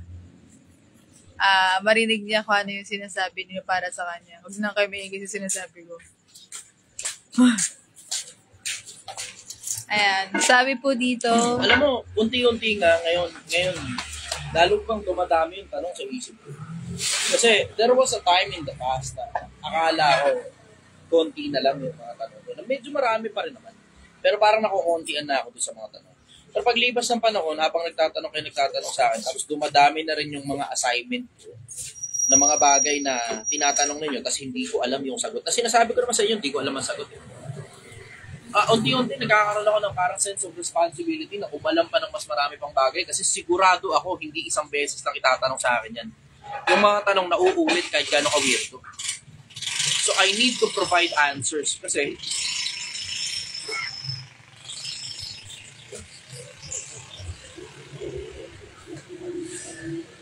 ano yan eh, parte ng pagsamba yun eh. Parte ng pagsamba. Inyong sambahin si Kristo na Panginoon sa inyong puso. Na lagi kayong handa sa pagsagot sa mga tao na humihingi sa inyo ng katwiran tungkol sa pananampalatayang nasa inyo.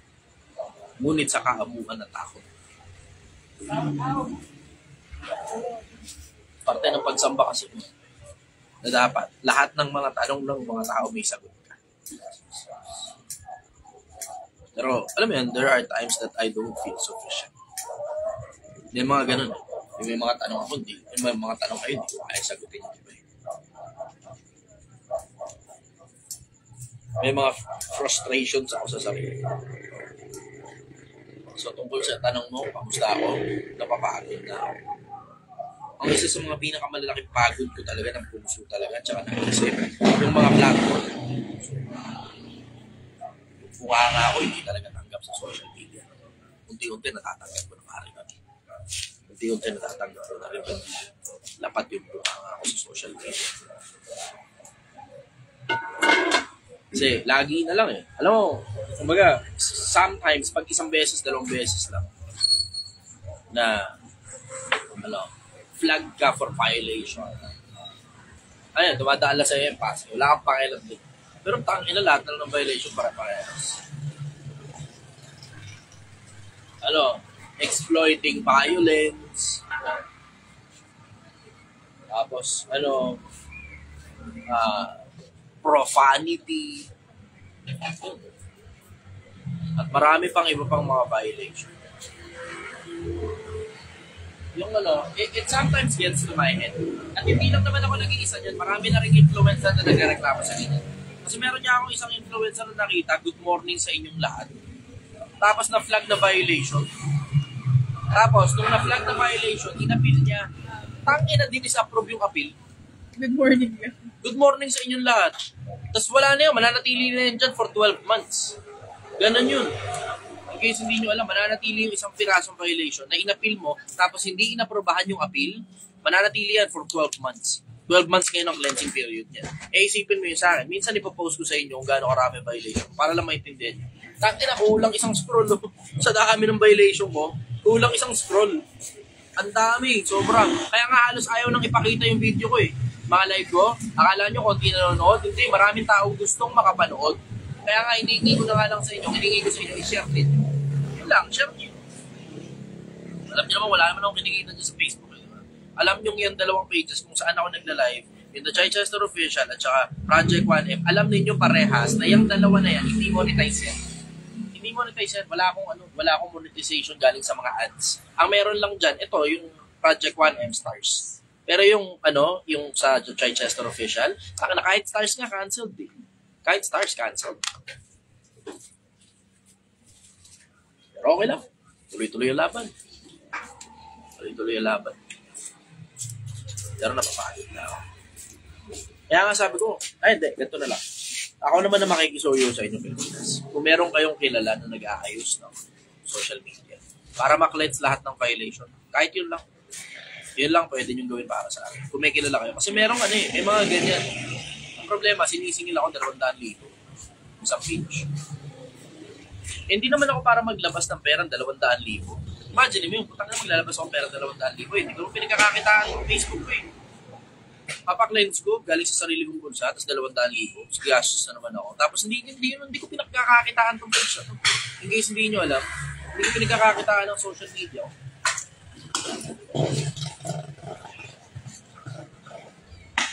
Kung ako makakapag-request, hindi ako nangingi sa inyo ng pera. Hinihingi ko sa inyo connection.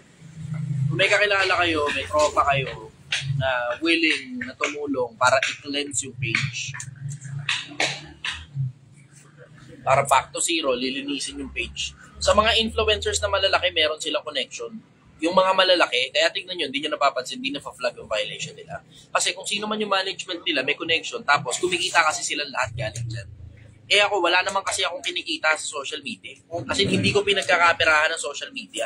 Ang problema ko lang, yung konsepto kasi na pag hindi mo minonetize yung page, matatatag ka ng violation, tapos hindi ipapakita ni Meta yung mga videos mo sa mga tao. Halos hindi ipapakita.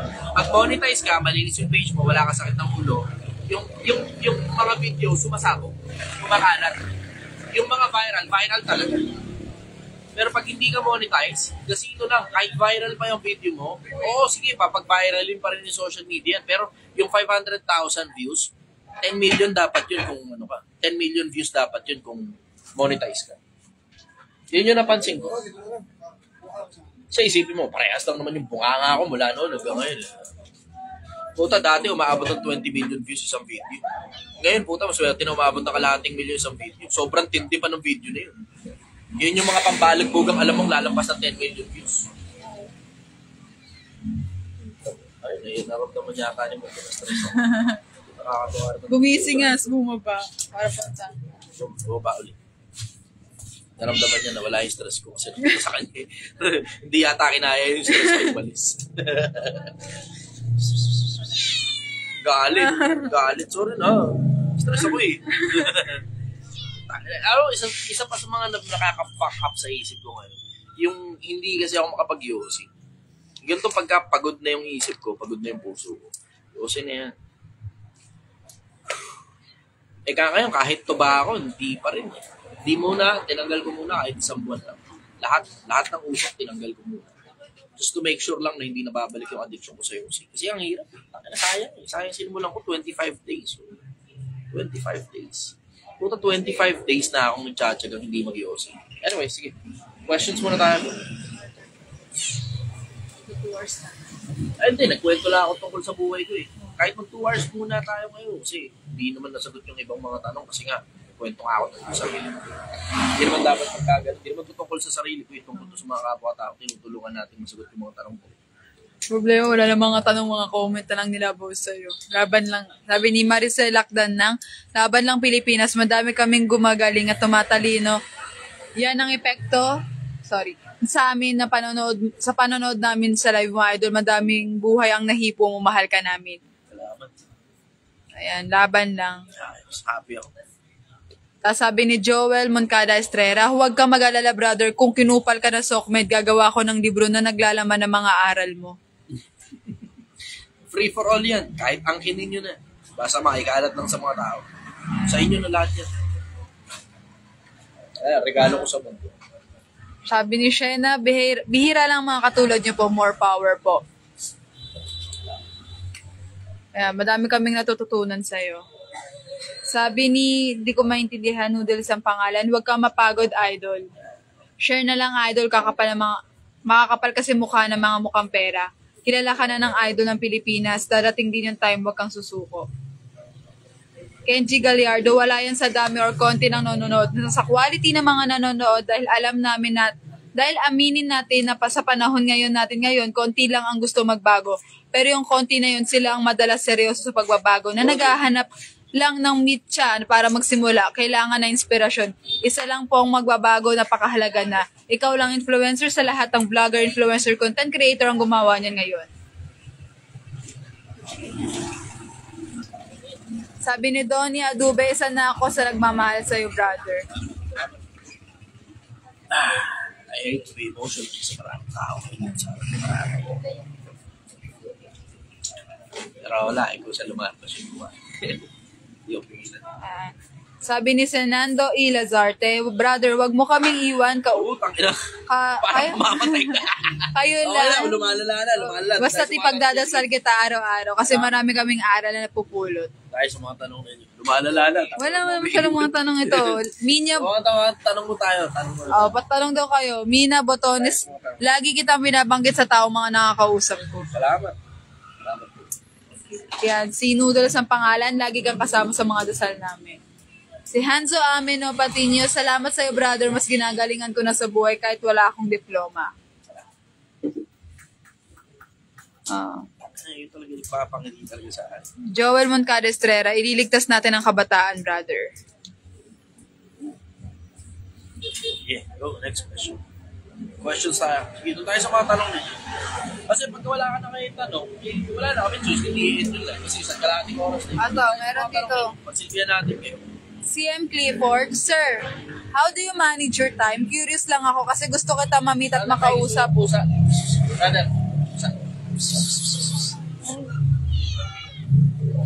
Gusto kita ma-meet at makausap ng masinsinan someday. Dito na, punta ka lang dito. Or maybe one of these days nakakabitin kasi makinig sa live. I want to hear more wisdom coming from you, sir. Punta kayo dito. Taka makakwento niyo ako rito kahit mga isang oras pa. 2 oras, bala kayo. Masuya kayo sa akin. Lahat ng taba ng punta ko. Ita-tidal wave ko sa'yo. Pagka kasi alam mo, ito lang hindi nyo alam Pilipinas. Pagka nandiyan kayo sa social media, tigil ako magsalita. Tigil. Kasi obviously, hindi ka pwede magpangalan. Hindi ka rin pwede maglabas ng sobrang daming information. Pero pag nandito kayo, no holds barred, sasabihin ko talaga sa inyo lahat. Kahit pangalan pa ng mga tao. Nga lang, medyo depende sa taong nagtatanong. Kasi may mga iba rito, pumupunta rito para makipagdebate. So, nag-enjoy naman ako. Sorry, safe ako. Nag-enjoy naman ako makipagdebate. So, kung pupunta kayo rito para makipagdebate, sige, let's go. Let's go. Maligaya ako sa ganun. Happy ako sa ganun. As long as hindi kayo nandito para makipag-away. Kasi hindi ako interesado makipag-away sa inyo. Okay, go. Questions? Tanong po ito galing, ito yung Noodles sa pangalan. Anong mapapayo mo sa asawa kong sugarol? Nakikinig siya ngayon. Tigilan mo na yan, Brad. Maniwala ka sa akin. One way or the other, titigil ka rin dyan. One way or the other, titigil ka rin dyan. Either titigil ka on your own terms, o titigil ka kasi wala ka na talagang choice. Ganon yun. Either titigil ka on your own terms, na tumigil ka, na maliit pa yung damage, maliit pa yung sunog. Versus yung nagtatanong sa'yo ngayon, mawawala yan pag hindi ka tumigil. Yung nagmamalasakit sa'yo ngayon, mawawala yan pag hindi ka tumigil. Pag naubos mo na lahat, pag naipit ka. Kasi one way or the other, tatanda ka, bro. One way or the other, kung may pinagkakakitaan ka man, kahit malaki pa kinikita mo, mauubos mo yan. One way or the other, maiipit ka pagka nasobra ka sa sugal. Alam mo namang hindi gumagana sa'yo sugal eh. Di ba? Kasi kung gumagana yan, sana noong ka pa mayaman dyan sa sugal-sugal na yan. Alam mong hindi gumagana. Ano ibig sabihin? Nakakakuha ka nga ng pera. Totoo. Spike ng dopamine. Okay tayo dyan. Pero, alam mo rin at the same time, na mas malaki pa yung naubos mo dyan kaysa sa kinita mo. Alam mo yun. Ayaw mo lang kami. Kaya nga tinatanong na kayo ng kasama ko eh. So, pipili ka lang. One way or the other, titigil ka. Babae daw asawa niya, lalaki po ako. Okay. One way or the other, titigil ka rin. Yun din naman yung sasabihin ko. One way or the other, titigil ka rin. Whether it be lalaki ka pa o babae ka. Ano lang sa dalawa yan? Either maiipit ka sa sitwasyon o titigil ka ngayon pa lang hanggat hindi pa masyadong malaki sunog. Yun, ang sagot ko nun. Next question. Sabi- Isa pa, hindi mo rin gustong mamatay sa casino. Yung mga nakita na ako namatay sa casino, yung tayo sa puso. Nagkakasino rin ako, tinatanong ko, nagkakasino rin ako. Doon, bago pa ako pumasok dito sa social media. Pagpasok ko sa social media, wala na akong oras. Wala na. Dati, wala lang ako magawa sa buhay ko. Ngayon, dahil may social media na ako, may nagagawa na ako sa buhay ko. May nagagawa na ako patinuan para sa sarili ko. Dati, yun lang talaga ginagawa ko. Wala ko ibang mapagkakabalan. Pumunta rin sa casino. 10,000. Tapos babalik na agad. Either 100,000, nakubos na yung 10,000. Ano na sa dalawa. Ganun ako dati. Bago ako lumitaw sa social media. Okay, go. Next question. So, Joel Moncada Estrera, brother, kailan namin mapapanood ang bagong meeting? Bitin kami sa lumang meeting eh. Ha ha ha ha. Mahaba yun, 1 oras yun. As much as 1 oras yun, na nangyari. I-upload ko kaya sa YouTube. I-upload ko kaya sa YouTube. 1 oras yung meeting na yun. Nakatakot-takot na tawanan pa nga yun. Sabi ba doon, gitna-gitna. Katakot-takot na pukpukan din. Mamaya, shoot tuloy kami ng bagong meeting. Kasi yung meeting naman, tuwing madaling araw naman, may meeting kami. Hindi nga lang sinushoot yung iba. Pero hindi ko naman alam na gusto nyo palang marinig yun eh. Kung alam ko na gusto nyo marinig ko, sige, lalabas ko yung susunod. Nakagulat ako, viral, unang oras pa lang. 10,000 views. Yun yung sabi ko, yung trouble ko. Hindi nyo napapansin. Unang oras, viral, 10,000 views. Tapos, lilipas kayo ng mga oras, pangalawang oras, magugulat ka, 1,000 views lang, 2,000 lang. Kasi nga, hindi nga kasi monetize yung page. Meron kung monetize yung page, ang ano niyan, exponential. Ang banat dyan, exponential. Mangyayari dyan, 10,000 views yung unang oras, 50,000 views yung susunod na oras, tapos 100 o 200 extra thousand views yung pangatlong oras. Ganun mangyayari hanggang umabot ng million, wala pang 6-7 oras. Ganun yun kapag ka-monetize. Kaya lang kasi nga, dahil nga kasi ng violation. Ang hinihingi, 200,000. Hindi naman ako nangihingi sa inyo ng pera. Ang hinihingi ko lang sa inyo, connection sana. Kung merong may alam kung paano. Kung merong may alam kung paano lilinisin yun. Kasi galing sa Facebook yan. Galing sa loob mismo ng Facebook yung may kakayanan na ayusin yan. In case hindi nyo alam, meron din corruption sa loob ng Facebook. Pero yung corruption na sa loob ng Facebook, pinakikinabangan ng mga influencer yan. Ang tawag connection. Tapos yung mga nasa loob ng Facebook, kayang linisin yung mga violation. In an instant. Kaya nila linisin yung violation. Good evening. Hello. Kamusta? Laging may pila dito Hindi ko alam kung masarap ba ito Dumadaan lang ako. Kaya titikman ko. Lagi daw may pila eh. Lagi kasi maraming tao. Patikman mo ngayon. Patikman mo. Free taste lang isa pa.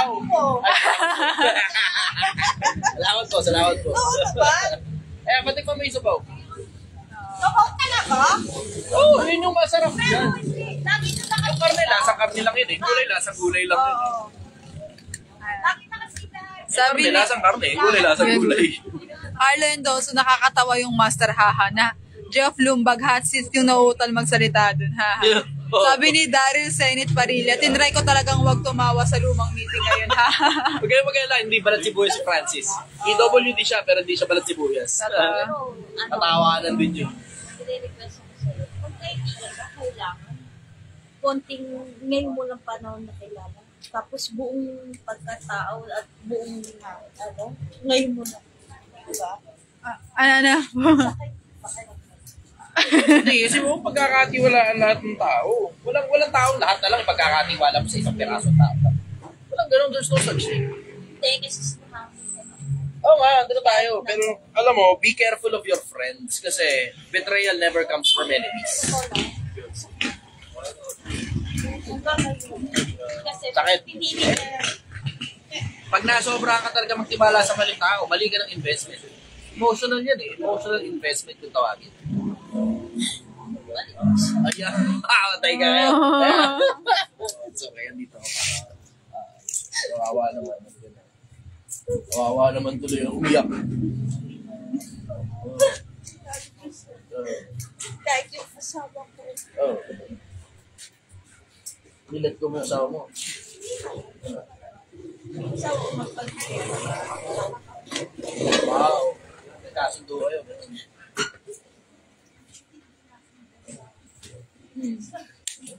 Mamaya pagkwentuhan natin. Mamaya pagkwentuhan natin. Akong bahala sa'yo. Eh nga, yung sinasabi ko sa inyo. May mga pumupunta rito. Ganyan talaga. May mga problema, may mga sakit ng mundo. Kasi, nag-itrip ako. Okay lang yun. Eh, may mga kanina may kumakain ng McDo rito. Ayos lang yun. Kahit magdala pa kayo ng sarili yung pagkain. Baong kayo Pero, dito. Taga rito ka rin. Oo, dito lang. Bumili ko ng... Ay, Nakalive ako. Dali. Hindi ako pwede mag-disclose. Ako lang, Sige, mamaya. Oh, nag-brown out. Happy birthday to Yan na, ato ka na. Brown out. Buti na lang, battery itong mga to. Brown out. Uy, inaano kita. Kasi yung minsan yung mga salita mo, totoo. Brown out, may pitik-pitik ilaw. Minsan First time okay. to, ha? Brown out, pati barangay, brown out. Sige, sabi ni Illustrious na Espiritu, grabe sir, totoo yun, napakasakit nun. Betrayal never comes from your enemies. they always come from friends or family. Ay, kupo. Sa mga kakilala. Sige, next question. Ayan, tanong naman po ito, galing kay, Baka ako na lang. Uy, ang gwapo mo. sabi ni Ruby Rag, sir, pwede bang tumambay dyan para makipagkwentuhan sa'yo? Dami kong gustong matutunan sa'yo. Dito, punta kayo dito. Kahit wala kayong pambiling pagkain, ayos lang. Kahit nakabisikleta lang kayo, punta kayo rito sa Francis nga, punta rito nakabisikleta lang. Ang panggaling yun, Tondo. Manila sa Summer in Manila. Ito nga yan. Sana. Tama yung pagkakaalala ko. Sige, go next question. Okay, tanong naman po ito galing kay Christian Cuarez. Sir, malapit na ako sa 1M. Ano ba need ko gawin? Ipang business o magstay na lang ako sa work ko dahil doon ko naipon yung 1M na yun? Ayan, yan ang magandang tanong. Yan ang magandang tanong. Gumagana na. Nakita mo lang gumagana. Di ba? So, ibig sabihin, sa loob ng kalahating taon, nakaipon ka na 1 milyon. Ito, suggestion ko sa'yo. Mag-ipon ka na sobrang dami. Tapos, kung maaari, nakakayanin mo, bumili ka ng bahay na diretso o apartment na diretso and you live off of it. Yan ba yan? Tuloy-tuloy na ngayon ang pasok ng pera sa'yo. Diba? Kasi kung nakakaipon ka pala ng 1 milyon sa loob ng kalahating taon, isipin mo kung ano ngayon ang maiipon mo sa loob ng 5 taon. Diba? Exponential pa yan eh. Exponential pa yan eh. Yung konsepto na kung doon sa trabaho na yun, sa loob ng 5 taon, mapopromote ka pa, edi lalaki pa ngayon ang sweldo mo. Diba? Kung gumagana na sa'yo isang sistema, ito isa sa mga pinakamalalaking bagay. Let me tell you a little secret. Isa sa mga pinakamalalaking bagay na natutunan ko sa buhay. I-share nyo muna tong post, tapos type done kung na-i-share nyo na. Tungkol sa pera na nakaipon na kayo ng halos 1 milyon, type done kung na-i-share nyo na tong post na to. Alam nyo naman, wala naman ang pinikita kayo. Makatulong lang tayo sa iba. Hindi ba kailangan pera natin? Yung pagmamahal at saka kayo. O ngayon, ito ngayon ang punto. Kung nakakaipon ka na doon sa sistemang ginagawa mo, meron ako isa sa mga pinakamalalaking bagay na natutunan galing sa buhay. Ang tawag, gawin ka ang English ito. Do not fix something that is not broken. Do not fix something that is not broken. Yung paraan mo kung paano kumita ng pera, walang diferensya. Gumagana. Kalahating taon, nakaipon ka ng halos 1 milyon. Ano ngayon ang gagawin mo sa pera? Dadagdagan mo na lang yung passive income. Hindi active income ang dapat mong dagdagan.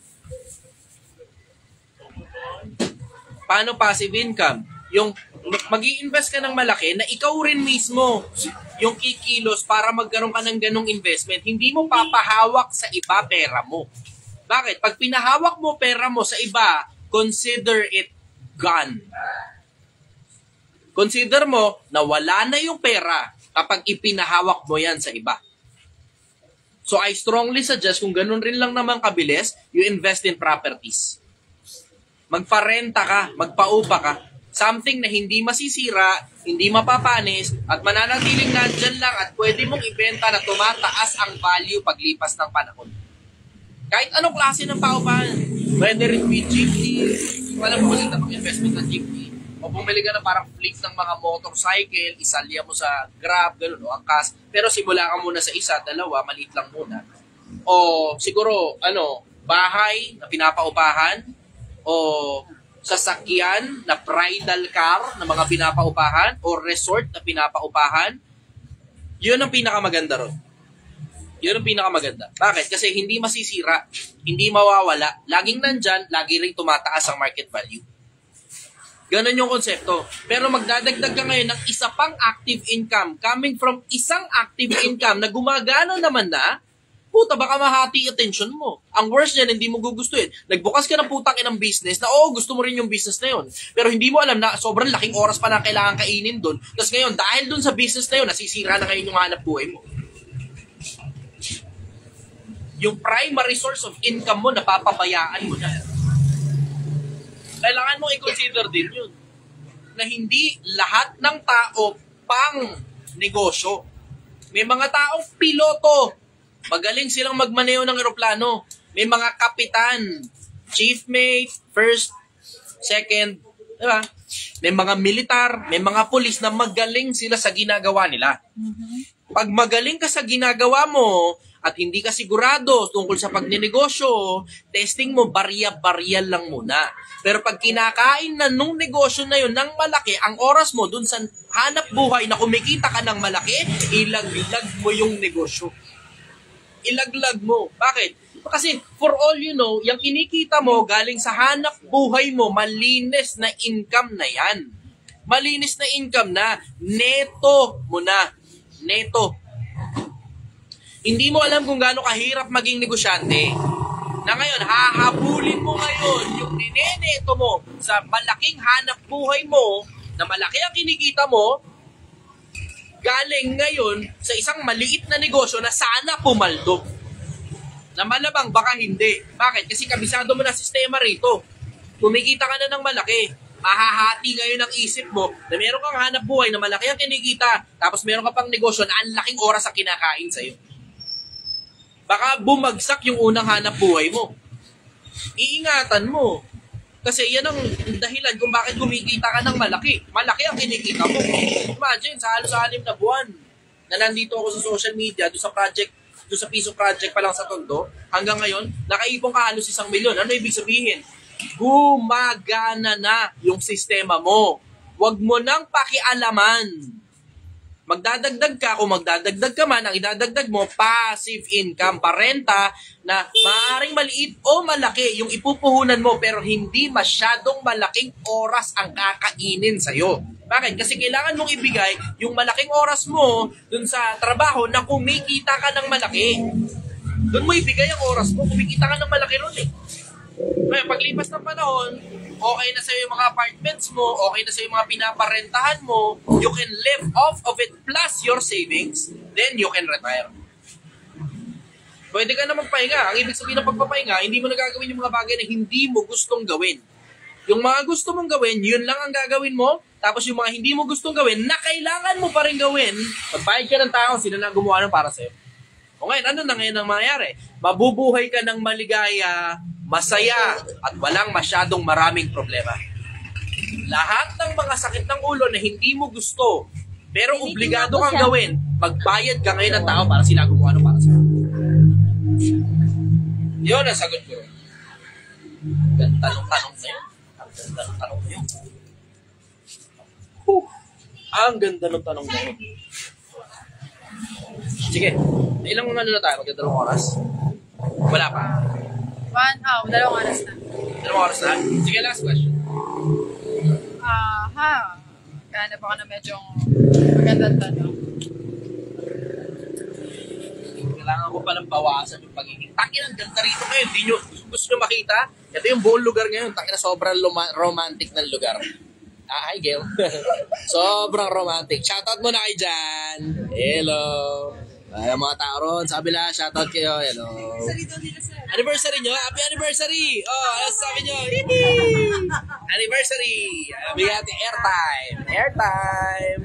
Okay, anniversary. Ayan. Ang ganda rito ngayon. Sige. Last question, let's go. Lahat kasi ito, puro mga ano eh. Lahat ng ilaw namin dito, puro the battery, rechargeable. So wala kami ngayong problema. Hanggang isa ilaw, sila lang. Lahat sila nakasaksak sa kuryente.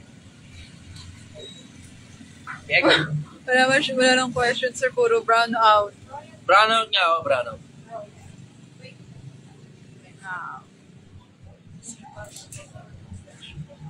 Okay. Wala na daw questions. O sige.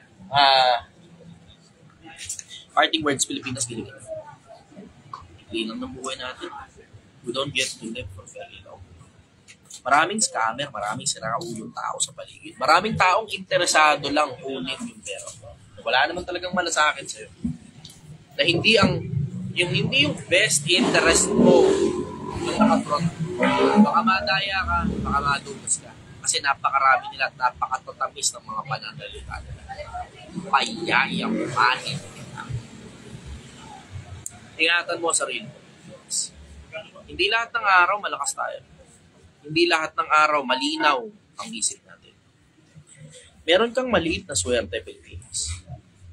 May kalayaan ka. 30, 19, 18. Ng Deuteronomio. Aking tinatawag ang langit at lupa na pinakasaksi sa iyo sa araw na ito. Na aking nilagay sa harap mo ang pagpapala at ang sumpa, ang buhay at ang kamatayan. Ngunit piliin mo ang mabubuhay upang ikaw ay mabuhay. Ikaw at ang iyong piliin. Magandang umaga sa Pilipinas. Mabuhay.